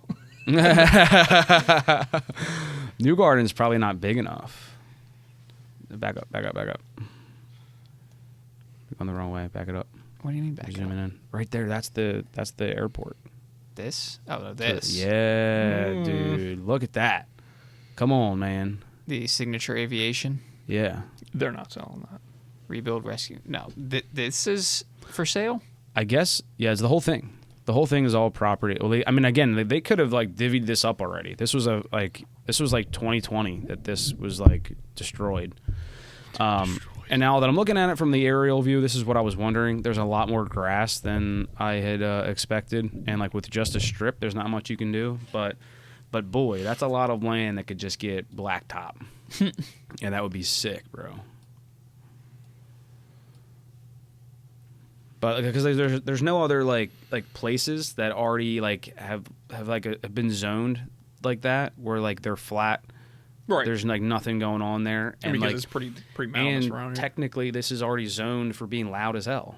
You know, like they've been this for decades. They've been used to helicopters coming in at all day long. Yeah, you know, like if we had a couple of track events, You know, they're going to complain. They know where they're going to complain, but like they know where they live.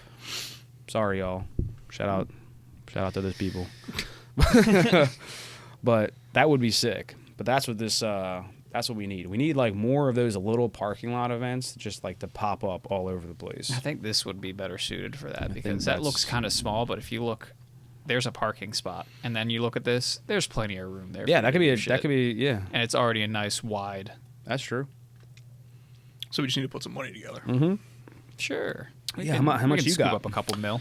About $15. Yeah, that's going in the tank. Get back home.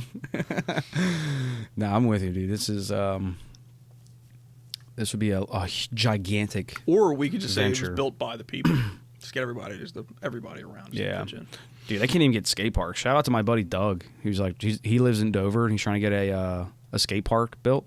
The town won't do it, and like really?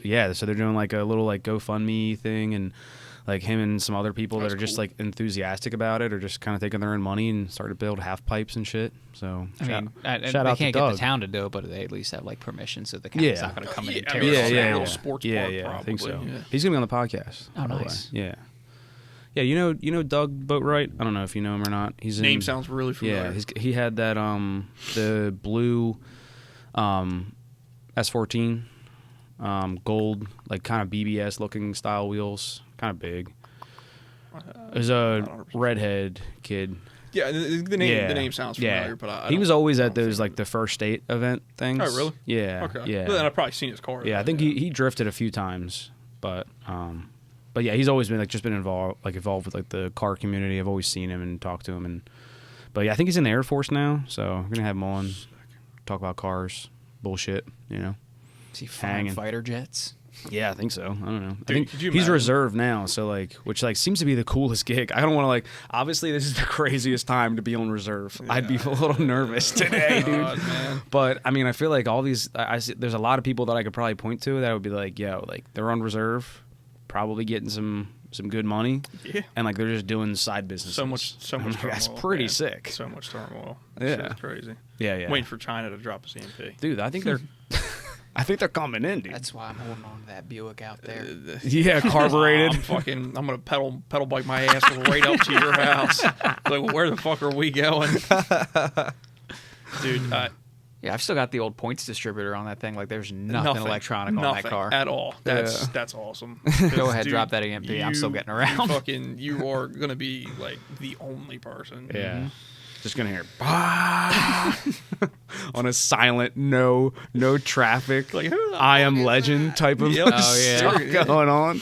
Like, try to shoot it down. Yeah, how many more Will Smith movies am I gonna bring up? Damn, that was 2. He had a good run of movies. He did. Dude. He had a good run of movies. Yeah, iRobot, I Am Legend. Those are good ass movies. The other ones. You know, the other movies that he's had. You know. Men in Black. Yeah, Men in Black. Dude, Men in Black. Sick. We touched Yeah. Dude, Bad Boys. Yeah, that new one's coming out. Yeah, Furman wants to go. Shout out Furman. One? I think another one. Yeah, coming out. Because I remember like the Bad Boys for Life one. Yeah, for life. That was the last movie that we saw. I seen like it was I thought it was like kind of like. It was a good tribute. I think Ride or Die. I think I just love them so much that I didn't care. Like well, how it was that, and me, and Furman hadn't gotten together in such a long time, so it was another like, oh, dude, we're getting the boys back together. Yeah, but yeah, this year, right? It says 2024. Does it say when it's coming out? Oh yeah, June 7th. Shout out, June 7th, dog. Yeah, that'd be sick. Cool, man. Well, Adrian, what do you You want to get something cool? Am I inspiring you to get? I mean, I feel like you've always asked me to get something. Bro, I've got the BMW E20. I know, but I want like a track car. Oh, the Fiero. You want to track it? Yeah. Okay. Yeah, what do you track think? that. K24, Definitely. K20 spot. I'm rocking that fucking 2.8 boat ancher making 140 horsepower. Dude, the K swaps are getting out of hand. Like ITB something. That'd be super sick, dude. Adrian just showed me there's a K swapped catfish or cat eye Silverado. I'm like, yeah, blew up the drive shaft. But like, yeah, blew up the drive shaft, dude. On the dyno. I was like, awesome. yo, that's sick, dude. Yeah, the boys are out of control with the K20 swaps. Maybe I'll drop a rotary in the back of it. Dude, why? You don't want that. You won't. You don't want that just evil. To be bizarre. Just to be like a radio. Yeah, just to some fucking. Yeah, just to be depressed. Yep. Just to be depressed and never get it on the road. No, you don't want that. No, I think they Dude, might have originally K20. been like planning to put a rotary in it. So I say it's it's like, K20 or that 3.8 that comes with the supercharger. Oh yeah, that's the easy one to do. Yeah. Honestly, like that's not that expensive either. And you get like 200 horsepower out of the box, 300 with mild tuning. And that's it. Yeah. Even to move that little. I mean, what's that thing weigh? 28. It's not that bad. No, not bad, dude. Nah, it's not. You'd bad. expect it to be lighter, but Yeah. Well, I mean, 2800 is about what you it in comes it in at. maybe what 3,000. Dude, I mean, I think like No, I weigh most 140 Oh, or shit. 130 pounds. So Oh, there we go. Yeah. Even lighter than that. yeah. No, you don't want to put my fat ass in there. Yeah. No, I feel you. Yeah, no, that would be sick. You want to drift it? I don't think you can. Yes, you You can. can slide. Well, you were the one telling me on. that like power steering was essential, and It's actually not. There's for Mustangs. There's been a lot of guys that are deleting it because one of the Achilles heels to the Mustangs is those Ford's fucking power steering Can't keep pumps, up. dude. Yeah, dude, and all that steering back and forth for so long. Ford and, sucks at making power steering. Yeah, Have you heard an But it's older that- Ford it's not that, whine? It's that 2000. Yeah. Yeah. Your mom's minivan. Did Yeah. Freestar. Yeah, Windstar. the Windstar, dude. Windstar. The Windstar, baby. that thing. Yeah, dude, that thing on my head, like, I think almost got to like 200K. My mom's Windstar. She held on to it forever. Poverty, baby. Love you, Mom. Love you, we're in a Mom. better place now. Now that thing was loaded when you guys got it, though. Nah, it was sick. Yeah, it was It sick. had the VCR and yeah, all that Damn. TV. Yeah. Like that thing What's was. the whole Yeah. movie in the back of that thing? Yeah, dude. It's sick. pretty sick. Yeah, for its time, it was pretty sick. But yeah, so a lot of people delete them just to avoid that. And I've already, in my budget build, I've already found a power steering cooler. I'm like way ahead of it. I'm like, I'm getting a power steering cooler. Dude, you're in it. I'm so in it. I'm like, it's like scary. Yeah. I'm like, yo, what has happened to me? You went down the rabbit hole. Yeah. You You're found what sucked you in. need, I'm and sucked you're sucked in. in. You're in that black hole. I'm in it.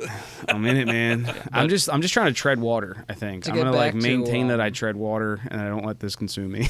Yeah, but to get back to the Fiero, there's no way you can drift those. All right, Like well- they just the rear suspension on that is not conducive to it. Like even in the slightest. It's what is it? A Chevy How so? Citation, I think. Chevy Citation front suspension. Yeah. Yeah, what's that? The Monsters Inc. Yeah. What is- Never mind. Yeah, no, it's like a Chevy Citation front subframe that they turned around. It's fucking terrible. Flip it backwards. That's like worse than like a Chevy Aveo. Like, Yeah, it's not good. And what that does is it screws up the camber on suspension compression. When that suspension unloads, I think it cambers out.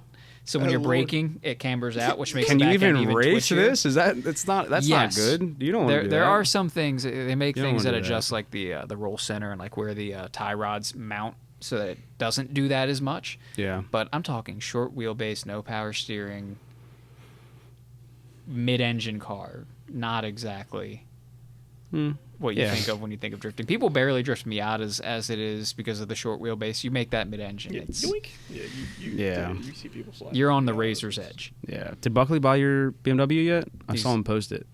Yeah, that was him negotiating Teaser. with Wes about whether he can keep it there. Teaser. Yeah, Adrian has a pretty sick 6 Series, right? Yeah, The yeah, it's a 635i? 633, not a 35. 33. What year is it? 84. That's fucking cool. Mm-hmm. Yeah. Is it like rotted out? No. That's even. Some electrical It's- issues. It's whatever. fucking 80s BMW is the problem. They suck. I mean, Yeah. they don't suck. They No, just- you can say it. It sucks. Yeah. It fucking sucks. They made that thing as stupid complicated as possible for no reason. It's got 2 blower motors.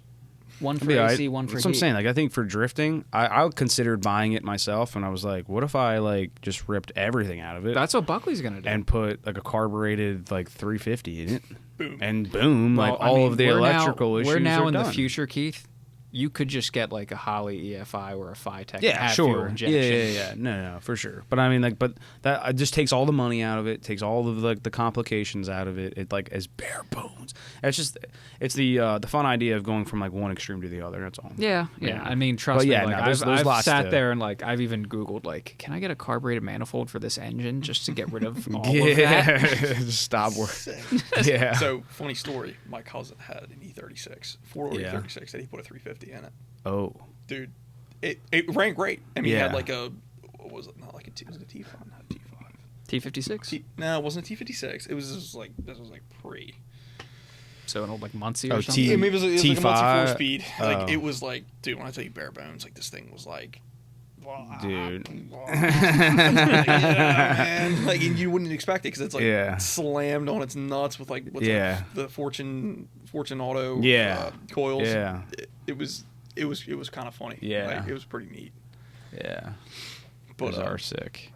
Yeah, no, it was neat. Yeah, it was like dude, those a BMW was like a 350 small block. Yeah, exactly. And like and they're starting to become like, and that's the thing is it is starting to become more popular, which is why those cars have just gone through the roof with prices, dude. It's crazy. Like I mean, those cars are not worth it. I mean, by now have they created like bolt-in kits to put? Oh, LS. Oh yeah, baby. Yeah, harnesses, everything. Like you're ready to turn key. And like to put an LS in really anything you want. It's not like out of this world. It's because it doesn't need a whole lot of like and like the only thing that I think is like that's not like the one that's like scary of how like good an LS goes in is the 350Z. Mm-hmm. Literally like the shifter, the trans tunnel, no modifications. It's like they made the same. Yeah, dude, it's like the same like shit. That VQ like dimensional wise. So what you're saying is like putting a VQ in a Corvette should be pretty easy. Yeah, way to piss off the boomers now. We got them. If you're listening and you're 50. Or, a Camaro or Adrian, something. sorry. In your C4. Yeah. Put a VQ in a Catfish Camaro. Yeah. That'll really piss him off. K-swap of Catfish. Yeah. Any F-body. Dude, my brother, he just got a... so, side note. Brother just got an F-body, WS6 Trans Am. Nice. Stupid cheap. Like, he lives in Florida. Yeah. Dude, this thing is immaculate. It was like a barn find. No way. His neighbor was like, he was in the Air Force Reserves, and he is now, and he was like, I have this car that I sold to my buddy. He's not doing anything with it. It's been in a barn for like 5 years. Yeah. He's like, do you want it? He was like, whoa. Want? Yes. He's like, what's the cost? What's the catch? Like, and he was like, give me $1,000 and a case of beer. He goes, eyes light up because like 2 weeks before he won a motor. I don't know if you know Street Racing Channel. No. With like Billy Hodgkinson. That sounds familiar. So he bought a shirt. Yeah. Got entered into a raffle. Didn't even think about it. Called them up. Yeah, you just won this. They called it the Junkyard LS build. It's not like anything special. It's got it's cool. You win. It's got a set of AFR heads on it. Like it was awesome. Like, and the motor, it made like just shy 500 wheel or 500 on the dyno. I'm sorry, 500 like crank. And so he's gonna pull the LS. He's gonna pull the LS1 out, throw it in there, and he's already got the. It's got a 4L6. It's an automatic car, but whatever. Like, dude, when you would see this car and you'd be like, holy shit, $1,000 fucking. Like, dude, like they don't like any F body like LS1 car is.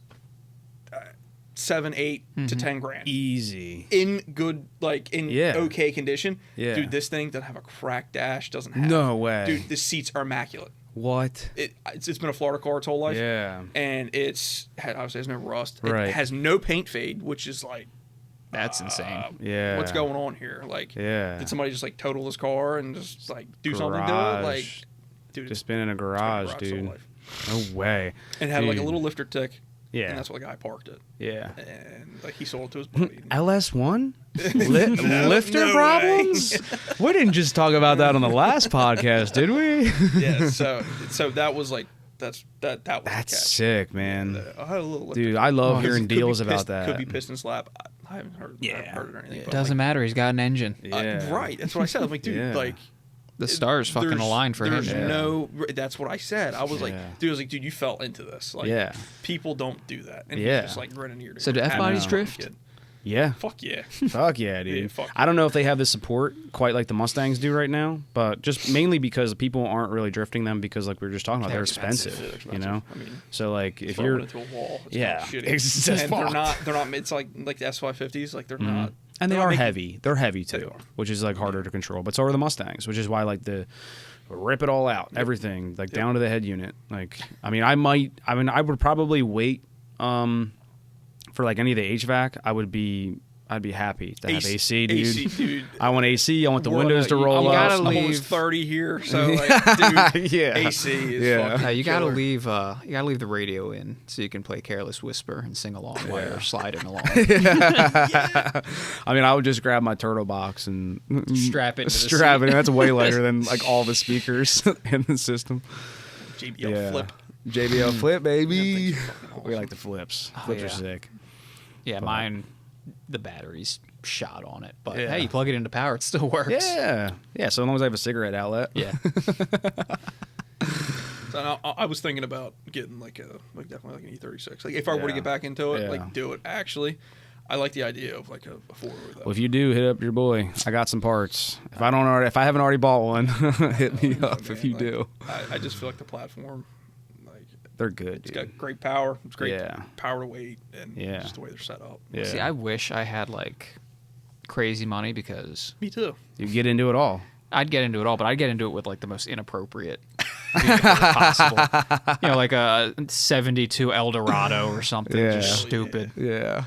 Hell yeah, dude. Yeah, trucks you can drift a truck like on a track, like as far as like the like passing tech, but like passing tech, like it has to be lower. There's like it's very center of scrutinized. gravity is especially there's a lot of scrutiny. Like they don't just let any truck on. It definitely has to be lowered. It's definitely got to have like there's a ton of like specifics for trucks, but you can do it. You know, but especially like one of those like that, they kind of fall into like they're almost closer to a car. You know, like there's like.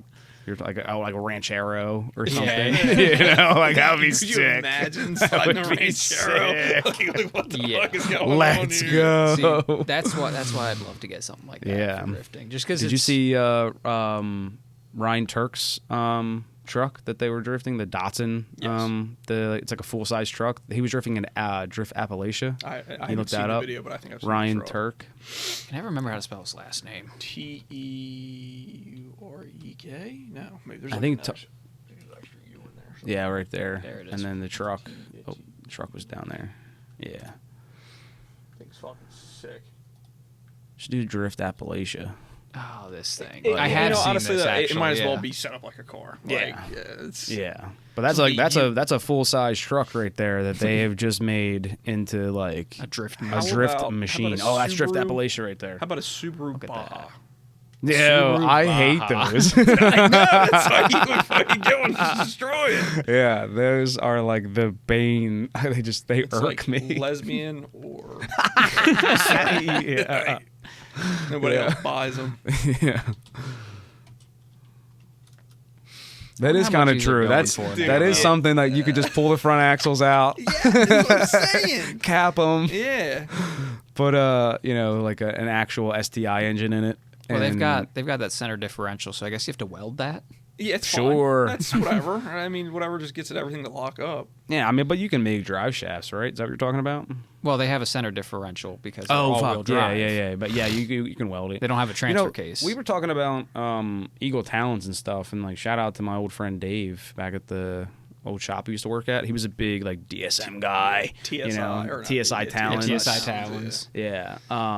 But they would do LSD in the front, obviously, and then the center would be, I think, open, and then the rear was welded. And like that was like their setup, I think. You really got to understand like. Yeah, but that was like their like straight line stuff, right? Yeah, like going like straight line. Yeah, that's not gonna work for drifting, I don't think. No, you got four. Or if you had a lot of power, if you have enough power, you can drift all-wheel Ken drive. Block, Gymkhana, R.I.P. Shout out. His daughter got into it. Really? That's sick. Is it Kaylee? Callie? I forget her name, but yeah, she's all up in it. Man, these are expensive. Are they? Yeah, 1, 2, 3, 4, 5, 6. That sucks.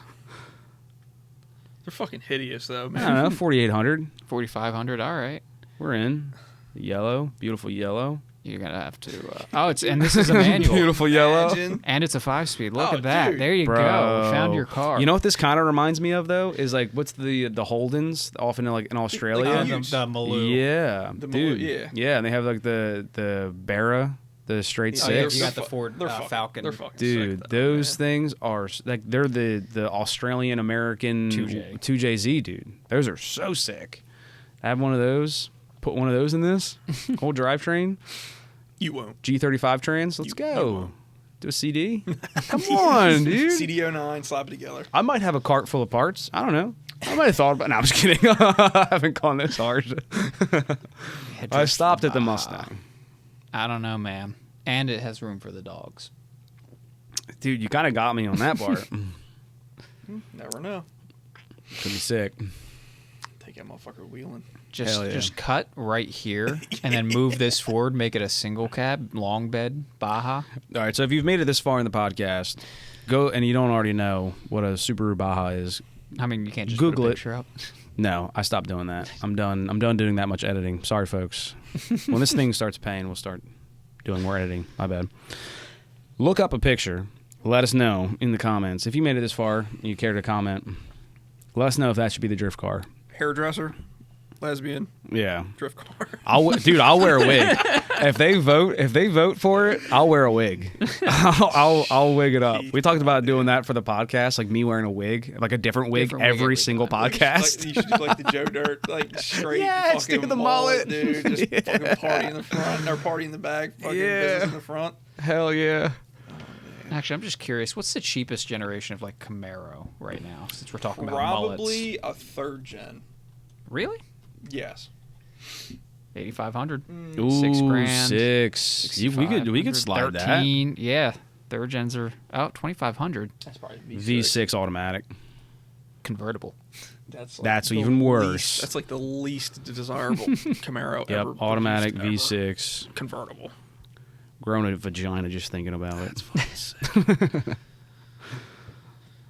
Yeah, those are chick cars. Oh, that Mustang's pretty cool too. It's got an R title, but it's got a cam. Yeah, it's got stage 2 cams, pistons, verbal tune. Kind of sick, but R title. It's a built motor. Yeah, it's a built motor. Look, dude, steering wheel, $4,500. Come on. That thing sound rowdy. Who's taking me? Who's taking me to come see Mustang? Yeah. No, I'm not ready. I'm not ready to do this. And you're not driving that on the road unless you know someone who can do it. I got a wedding too, so I gotta be like, I gotta be very. I gotta. What is the actual like process of for buying? Buying a car, getting cars inspected. Getting a car inspected. So with our titles. Yeah, you need to go to someone who's got an enhanced inspection license. Let's just say we can talk about it off the pot. No, I'm just kidding. They are few and far between. Some connections. Really? Like. I had my inspection license. I could do inspections, but I didn't have the enhanced. That sucks. Yeah, and most people it's nothing like Delaware. It's a lot of money too to have it, and a lot of like work to be like certified for it, and there's a lot of upkeep, tons of scrutiny. They're always checking up on you, and like if you do pass a car and like something goes wrong, you're gonna lose that cert. Yeah, they make it so not worth it. It's not worth it. Oh, that's terrible. Yeah, so I wouldn't tag it, and honestly, terrible. I probably wouldn't. I mean, I would register it to myself because I always get weird about that. I don't care. I'll pay the taxes. But, like, I hate just having titles in someone else's name and, like, not registering it. And, like, maybe one day going to register it and, like, I don't even know who that person is. Can't find them. They're off Facebook. They fucking died. Like, who knows? Yeah, just get the title in your name. Just get it in the name, pay the taxes. Don't ever put it on the road. I mean, you guys are both from Delaware, right? Yeah. Originally, yeah. Right. So, like. Our title cars are the shit. It's the easiest thing in the world. Yeah. You just. If it's already in Delaware, you don't have to take it through. Yeah. I mean, if it was already in PA and had already gone through an enhanced inspection, it'd be fine. But that was a Jersey car, so getting it into the state would suck. Yeah. Damn. Yeah. Well, yeah, it's tough. There are benefits though. Like doing it this way. diesel emissions, right? In Pennsylvania. Definitely, we have them. You definitely do. Yeah. Pretty sure. I didn't do too many D's. Like I worked at. Actually, no. I think 2,500. They don't do emissions. Weight class. I think it's pretty much 2,500. I think. But also, like you go past like 24 years, and now there's no emissions on the cars anything at all. Like gas, or diesels. Huh. So like all my cars are old as shit. We just need to move to Florida. We should move to Florida. I mean, you just have no. You can drive anything. Dude, Joel was on the podcast. He just moved. He was like, dude, what are you doing up here? And I was like, I don't know. He's like, would it be better in Florida? And I was like, yeah. It would be. It would definitely fucking He's like, what are you doing up here? He has that like mentality of just being like, well, just go. How dumb are your decisions? These decisions are pretty dumb. Let me just enlighten you. Yeah, but I mean, he's a true to the heart salesman. So like, he's like pitching me to like move to Florida. And I'm like, why am I here? I'm like, yeah. Do you like the heat? Do you like being warm versus like being cold? I like warm. Right. I'm a fair weather kind of. Okay. No, I mean, do you like palm trees or do you like dead oak trees? Yeah, it's true. It's palm trees all day. So there's two things. So like what he said was like he's like the humidity is not even any worse down there than it is up here. Hotter longer. Exactly. He's like it's just hotter longer. He's like it rains a little more often. He's like it just makes the sunny days better. Yep. And I was like, damn, it's like this guy's got a full perspective. Can you drift this? You can drift. Oh yeah, you can drift Corvettes. It's $2,500. You can drift Corvettes. Is it manual? Does it have that Doug Nash? It's probably automatic. It's automatic. See, we're not. Well, that's just a swap. I'm not going through that. That's just a swap. The support's probably not there for this thing. Find a factory. It's probably not there. Yeah, the old digital cluster. Oh yeah. You don't need those gauges. I think it looks pretty clean. It's actually a drift car. It's got the muffler just hanging out in the. Which engine is this? Is that 5.7? Yeah. TB, little valve covers on it. Got some valve covers on it. Edelbrock. Let's say Edelbrock. Yeah. This is fun. This might be like the new segment of the podcast today on the marketplace, so we can just make fun of shit. God, I love going through marketplace. Thank you, Zuckerberg. Oh, hang on. I see a manual transmission. Yeah, this is $2,000. That's a cat eye, baby. That's a. Oh no, it's not. It's a V6, but I mean like. Just see, like that's a swap I would be more interested in. Like if I'm buying a V6 and then putting a V8, I mean it's just a harness.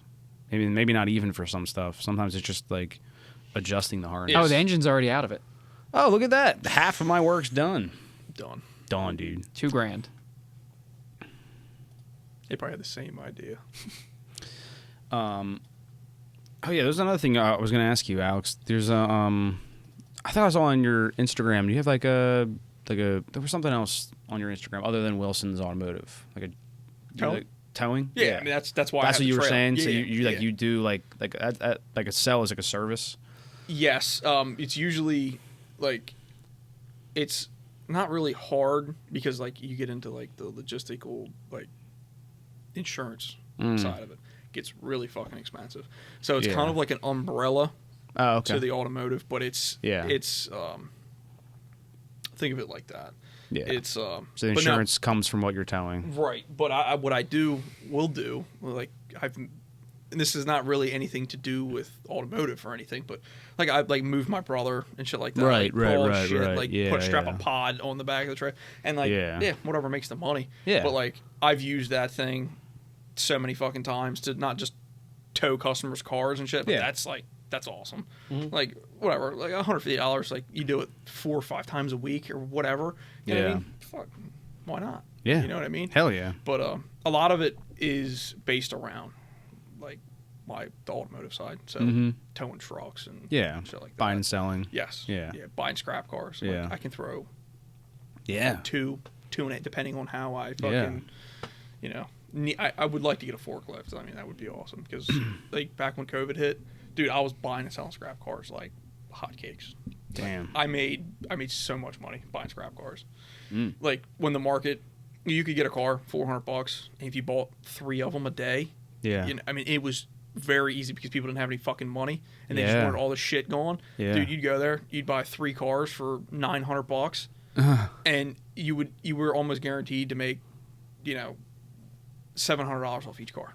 Damn. So whether or not you're cutting the cats out, and then you get lucky and you get a cat that's worth $1,500, and you're just like running ear to ear, and you're like holy shit, and that was awesome. Yeah, like you're not gonna be a millionaire out of it, but if you what I mean, make a quick $1,500 a week, fuck yeah, sure as hell doesn't hurt. No, hell no. Like, and that's why I got it. Yeah, like I was like, I can throw 2 or 3 cars on here. It's a utility, and it can make money. Yeah, I've used that trailer for everything else too. It's certainly nice, and especially like when we were just talking about with like drifting, like the U-Haul trailer just seems so efficient as far as like financially, but like it is kind of nice to not just be like, okay, I have to go pick it up. I have to hope they have one available.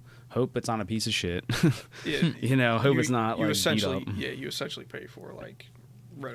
You're paying for it available to be when it's convenient. right in your back fucking yard and you just hook up and go. Yeah.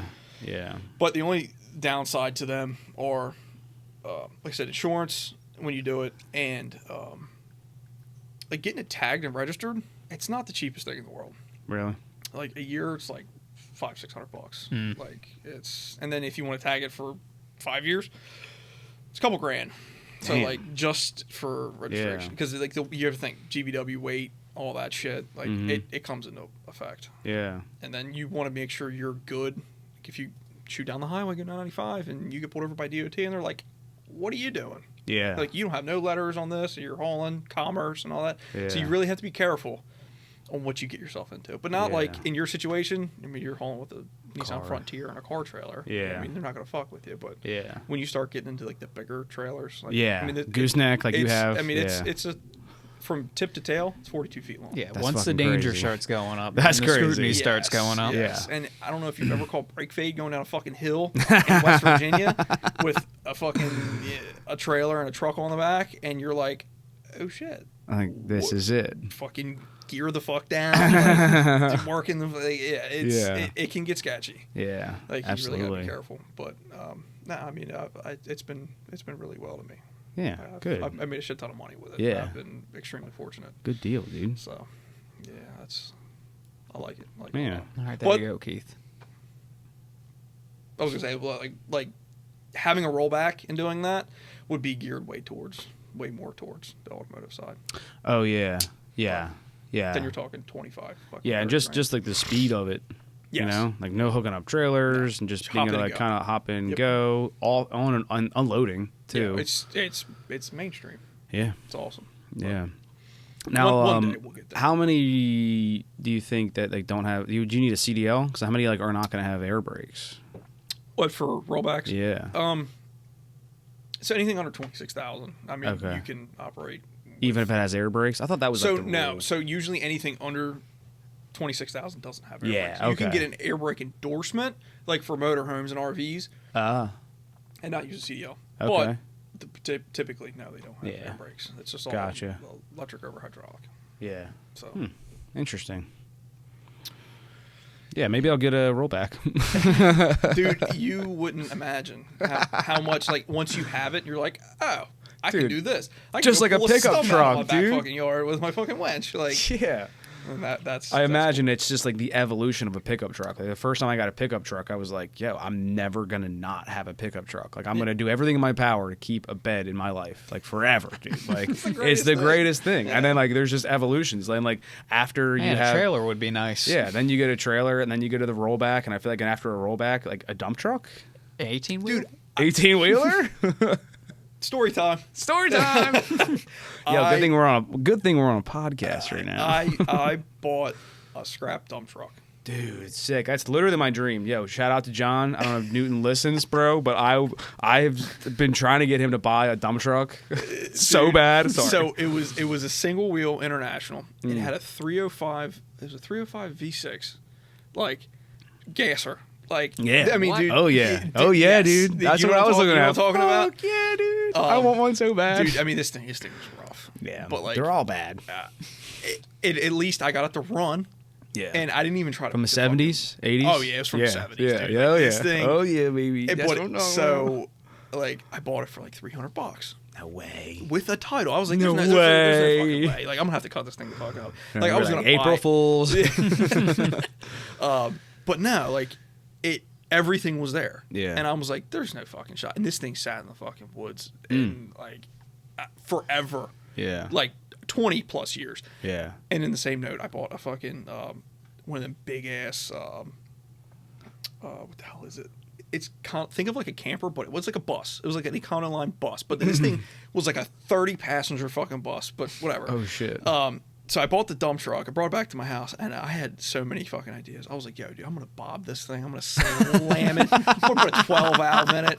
I'm like, dude, this thing is so fucking cool. It was like ratty as shit. It had like the patina that you wanted like on it and everything. And like, I don't know. I couldn't bring myself to keep it. Like, it was like a quick flip. Like, it's hard to justify hanging on to it, but you're sitting there drooling about everything. This is like the coolest thing. It was like a twin stick. Fucking fuck yes, dude. I don't even know what trans was in it. No idea. But it was like a twin stick, rear, had a high and low rear. And it was shifting that still confuses me. I've watched so many videos just out of curiosity. I still don't get it. Yeah. Well, every gear's got a high and a low. Yeah. So like you would run them. Low would be like first, second, third, fourth, fifth if you add it, and then pull it back. But it gets.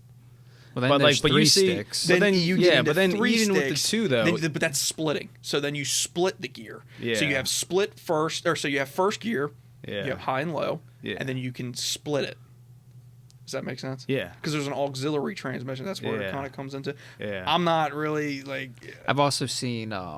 There's ways to set. Yeah, you've got like 1, 2, 3, 4, 5, and 6 or whatever, and then you move one of the sticks. And now you've got 7, 8, 9, 10, 11, 12, or whatever, and then you can split those. Yes. Yeah, it doesn't look like it's that Super simple low, though. though. Like when people are doing it for they're doing it for the video where they're like they've been moving one stick and then they immediately start moving the other stick and they go back to where they started. And it's like, but like why? And they're skipping gears, so they might go like first, that's what I'm saying. Third, it looks like they're third and a half, fourth. Yes, that's what they do, and they don't tell because like. Okay, if you drive an 18-speed... They're just making it look confusing. Yes. Like, if you drive an 18-speed... I don't have my CDL, so I shouldn't really be talking about it. But, like, driving an 18-speed, like, they'll drive it like a 10-speed or a 13-speed or whatever it is. Like, because there's no reason to use them low gears. Yeah, especially if you're not fully loaded. Yeah, if you're empty, like, why am I going to start out? Why am I going to use all 18? You don't need to. I'm going to start in third and a half. Yes. Because I can. Yes, because you can. And they don't tell you that, but... Yeah. Now, me and... David sat down because like I remember sure I he showed geeks out about I showed him a video. I'm like, yo, have you seen this crazy shit? But like we sat down and watched one video and just stared at it until we figured out what gears this guy was in and then what he was actually doing. So we're sitting there like, okay, that's first. Then it makes sense. First and a half. Second, he skipped a third. Yeah. Third and a half. He skipped fourth entirely. He's now in fifth. Yeah. Yeah, so like most of it's like bullshit. Like they're just kind of like playing around. They moving all the sticks. Oh, and yeah, it look you get a modern truck. You've got electronic switches now. You don't need the physical sticks. Oh yeah. Yep. What's that dude? The GYMD or something like is like. Oh, go fuck your mom. That's that guy. Fuck your mom. Dude, that guy is so dude, oh my god. That dude's so funny. Park it right in the middle, like goddamn motherfucking road. Fuck your mom. Yeah, so he just does like a GoPro footage. Yeah, I've seen him. Oh, okay, you know what I'm talking about. Dude, okay, he's a fucking riot. Yeah, he's so and honestly, like, he does a really good job of just riding along, talking to no one, like just talking to the camera. Talks to himself, essentially. Yeah, and then he does a good job. Freaking out on traffic. Yeah, he's like, there's no shortage of content there. Yeah, no. He was like, yeah, see this fucking asshole? He's gonna pull up. There he is. He pulled it out. I can't even move. Up, get the fuck out of my way. Go fuck your mom. Yeah, and he's not afraid to just sit there and block him. Nah, yeah, come on. Never. Yeah, dude, he's funny, man. It is good content. I think he was from New Jersey and then moved to North Carolina. Oh, okay. I think it's definitely an accent from like New Jersey, New York. Yeah, he's got East Coast all over him. Damn it. Yeah. I had no intention to click on this. I just saw it again. Twin turbo LS twin 240. Sick. Yeah, Volvo 240 specifically for those who are just listening. Yeah, I remember when I got my 240. I was like, Keith, I got a 240, and you're like, oh, you're so joining. pumped. Racing home, baby, racing let's home. Go. You're like, I got a Volvo. You're like, and just this box. Well, no, I had texted him. I'm like, yo, I just got a new car, and he's like, what is it? I'm like, all right, give you a hint. It's 4-cylinder, 5-speed, rear-wheel drive. And you're like, oh, shit. Yeah. It's like, is it a 240? I'm like, yeah, it is a 240. Pumped. Racing home. Thinking. Couldn't wait to see his 240. And I'm like, oh, okay, yeah, that's like you bought this off of Miss Doubtfire? They're cool. I like them. Because I remember I got to be dirt cheap. Yeah, I got home, and then you were on your way, and you're like, dude, I can't wait to see it. Yeah. And he pulls up, and he's just like, what the fuck is that? What the fuck is that? Like, it's 240. Yeah. Fucking sick, dude. They are sweet. Sweet little cars. Well, big cars, I should say. Dump truck. Yeah, I just saw. I was at I was at Home Depot. Yeah. I was at Home Depot and I saw a Mitsubishi. Yeah, what's the one with the dual cam? The what? They have a twin cam. Twin cam what? K-truck? K-truck, yeah. I think a lot of them are dual cam because they're trying to get as much power out of a little 660 one that I saw, but I know Subaru has a 4-cylinder. Might be that. I wish I don't know what brand it was. I couldn't read it at the time. I think it was just had like a weird emblem on the front. Daihatsu then? Could be. But this one was baby blue and it had like gray like JDM style wheels, like sick wheels with like the right size profile tire. Daihatsu sounds like it. Yeah. It looked sick. You ever seen like Marty Moog? Yeah. Like Mighty Car Mods. Like, yeah. Have you ever seen like the car? Like they're like 3-cylinder, turboed. They're all K. A lot of K cars. Yeah, I mean that's. But they love their little Daihatsus. Yeah. Yeah, dude, I need one of these so Where's bad. the Oh yeah, twin cam. Yeah, that's what it is. The Hijet. Yeah, Hijet. Yeah, that's the one I saw. Cool. But it was a truck. Yeah. But it was so sick. Like so dope. I need one. Yeah, I'd love to get a K truck. Why are you so cheap? Usually they're like $1,000 or $2,000 more than that. USA title in hand. Yeah, K trucks are just where it's at, man. I'm telling you, I think the cheapest titled K truck I've ever seen. I think we can convince Alex for sure. Maybe Julian, Adrian, I know is in. I'm probably in for a K truck, dude. We could just buy 7. You know, yeah. What did it you work get them out in bulk, to be? it's cheaper. It worked out to be like $3 or $4 grand, per truck. Bubbles had a K truck, didn't Yeah, because they who? Bubbles. I don't know. You I know Bubbles. Yeah, I mean I know of him. No. Like Bubbles off of like Trailer Park. Oh, the actual Bubbles. I'm sure he does. He definitely has a K truck. I couldn't remember what it was. That's funny. I didn't know that. He's like, this motherfucker could pull anything. Small but mighty. This entire thing has been rhino-lined. Yeah, so no, I'd love one. Adrian of these found things. this guy talking about how he bought so many K trucks and that they fit sideways in you can fit containers. like 6 or 7 in one shipping container, and the cost of shipping is flat. So the more you get, the cheaper it is, yeah. and it works out to like $3 grand per truck. Yeah, looks like we're in the market for a K truck. We're in the market for that one's got a plow, dude. That's sick. Small but mighty. Small but mighty, dude. Now, these are not to be confused with mini trucks, which were imported for off-road use only and have like a 25-mile-per-hour limit. Yeah, fuck that. We need K trucks. Yeah, K trucks are where it's at. God, I want one so bad. There's a guy up the street. Actually, do you want a full-size K truck? No. Like, you sure? Nope. I'm positive. I don't want it. I want the little guy. I want the little go-kart guy. Yeah, I already don't like them. Nope, not a fan. Like I mean, they're sick. But actually, no, it's a Town Ace, but I kind of want one of these sick. Because they are. Where's your picture? $11 grand for them. Yes, I need to. It's that import price. Where is it? That's a 5 on the tree. That's pretty sick. You'll never see that. Yeah. This is 96 with a 5 on the tree. Yeah. 5 on the tree. And you've driven something like 3 on the tree. I've driven 3 on the tree. I haven't. No. It's simple. Yeah. Once you get used to it, it's just an H pattern on the column. It's all the only thing is the cars that have 3 on the tree tend to be really old, so the shifters are usually very sloppy and very long throw. You're not power shifting it. You're just we're just getting going. That would be sick. Man, the one that I saw had like a picture of it with the diagram. It's a 5 on the tree. Yeah. And it does more than 65. Yeah. So there's that. And it's just this like, would definitely be able to tow your rig. Definitely not, dude. And it ain't stopping it. I'm telling you that. No, this is a full-size truck, bro. One hell of a trailer brake. No, this is a full-size truck. They've got a bed capacity of like, let's see, what's like 800. Yeah, like 1,600, close to 2,000 pounds. I think that the stopping power is the hard part. It's having something that can like successfully keep its front wheels down. I mean, I'll give it to you, but whatever. Man. But yeah, this is just like a full size. This is like a K truck that's been scaled up like 200%. Kind of looks like a Privia, the one down. The Vans. Oh yeah.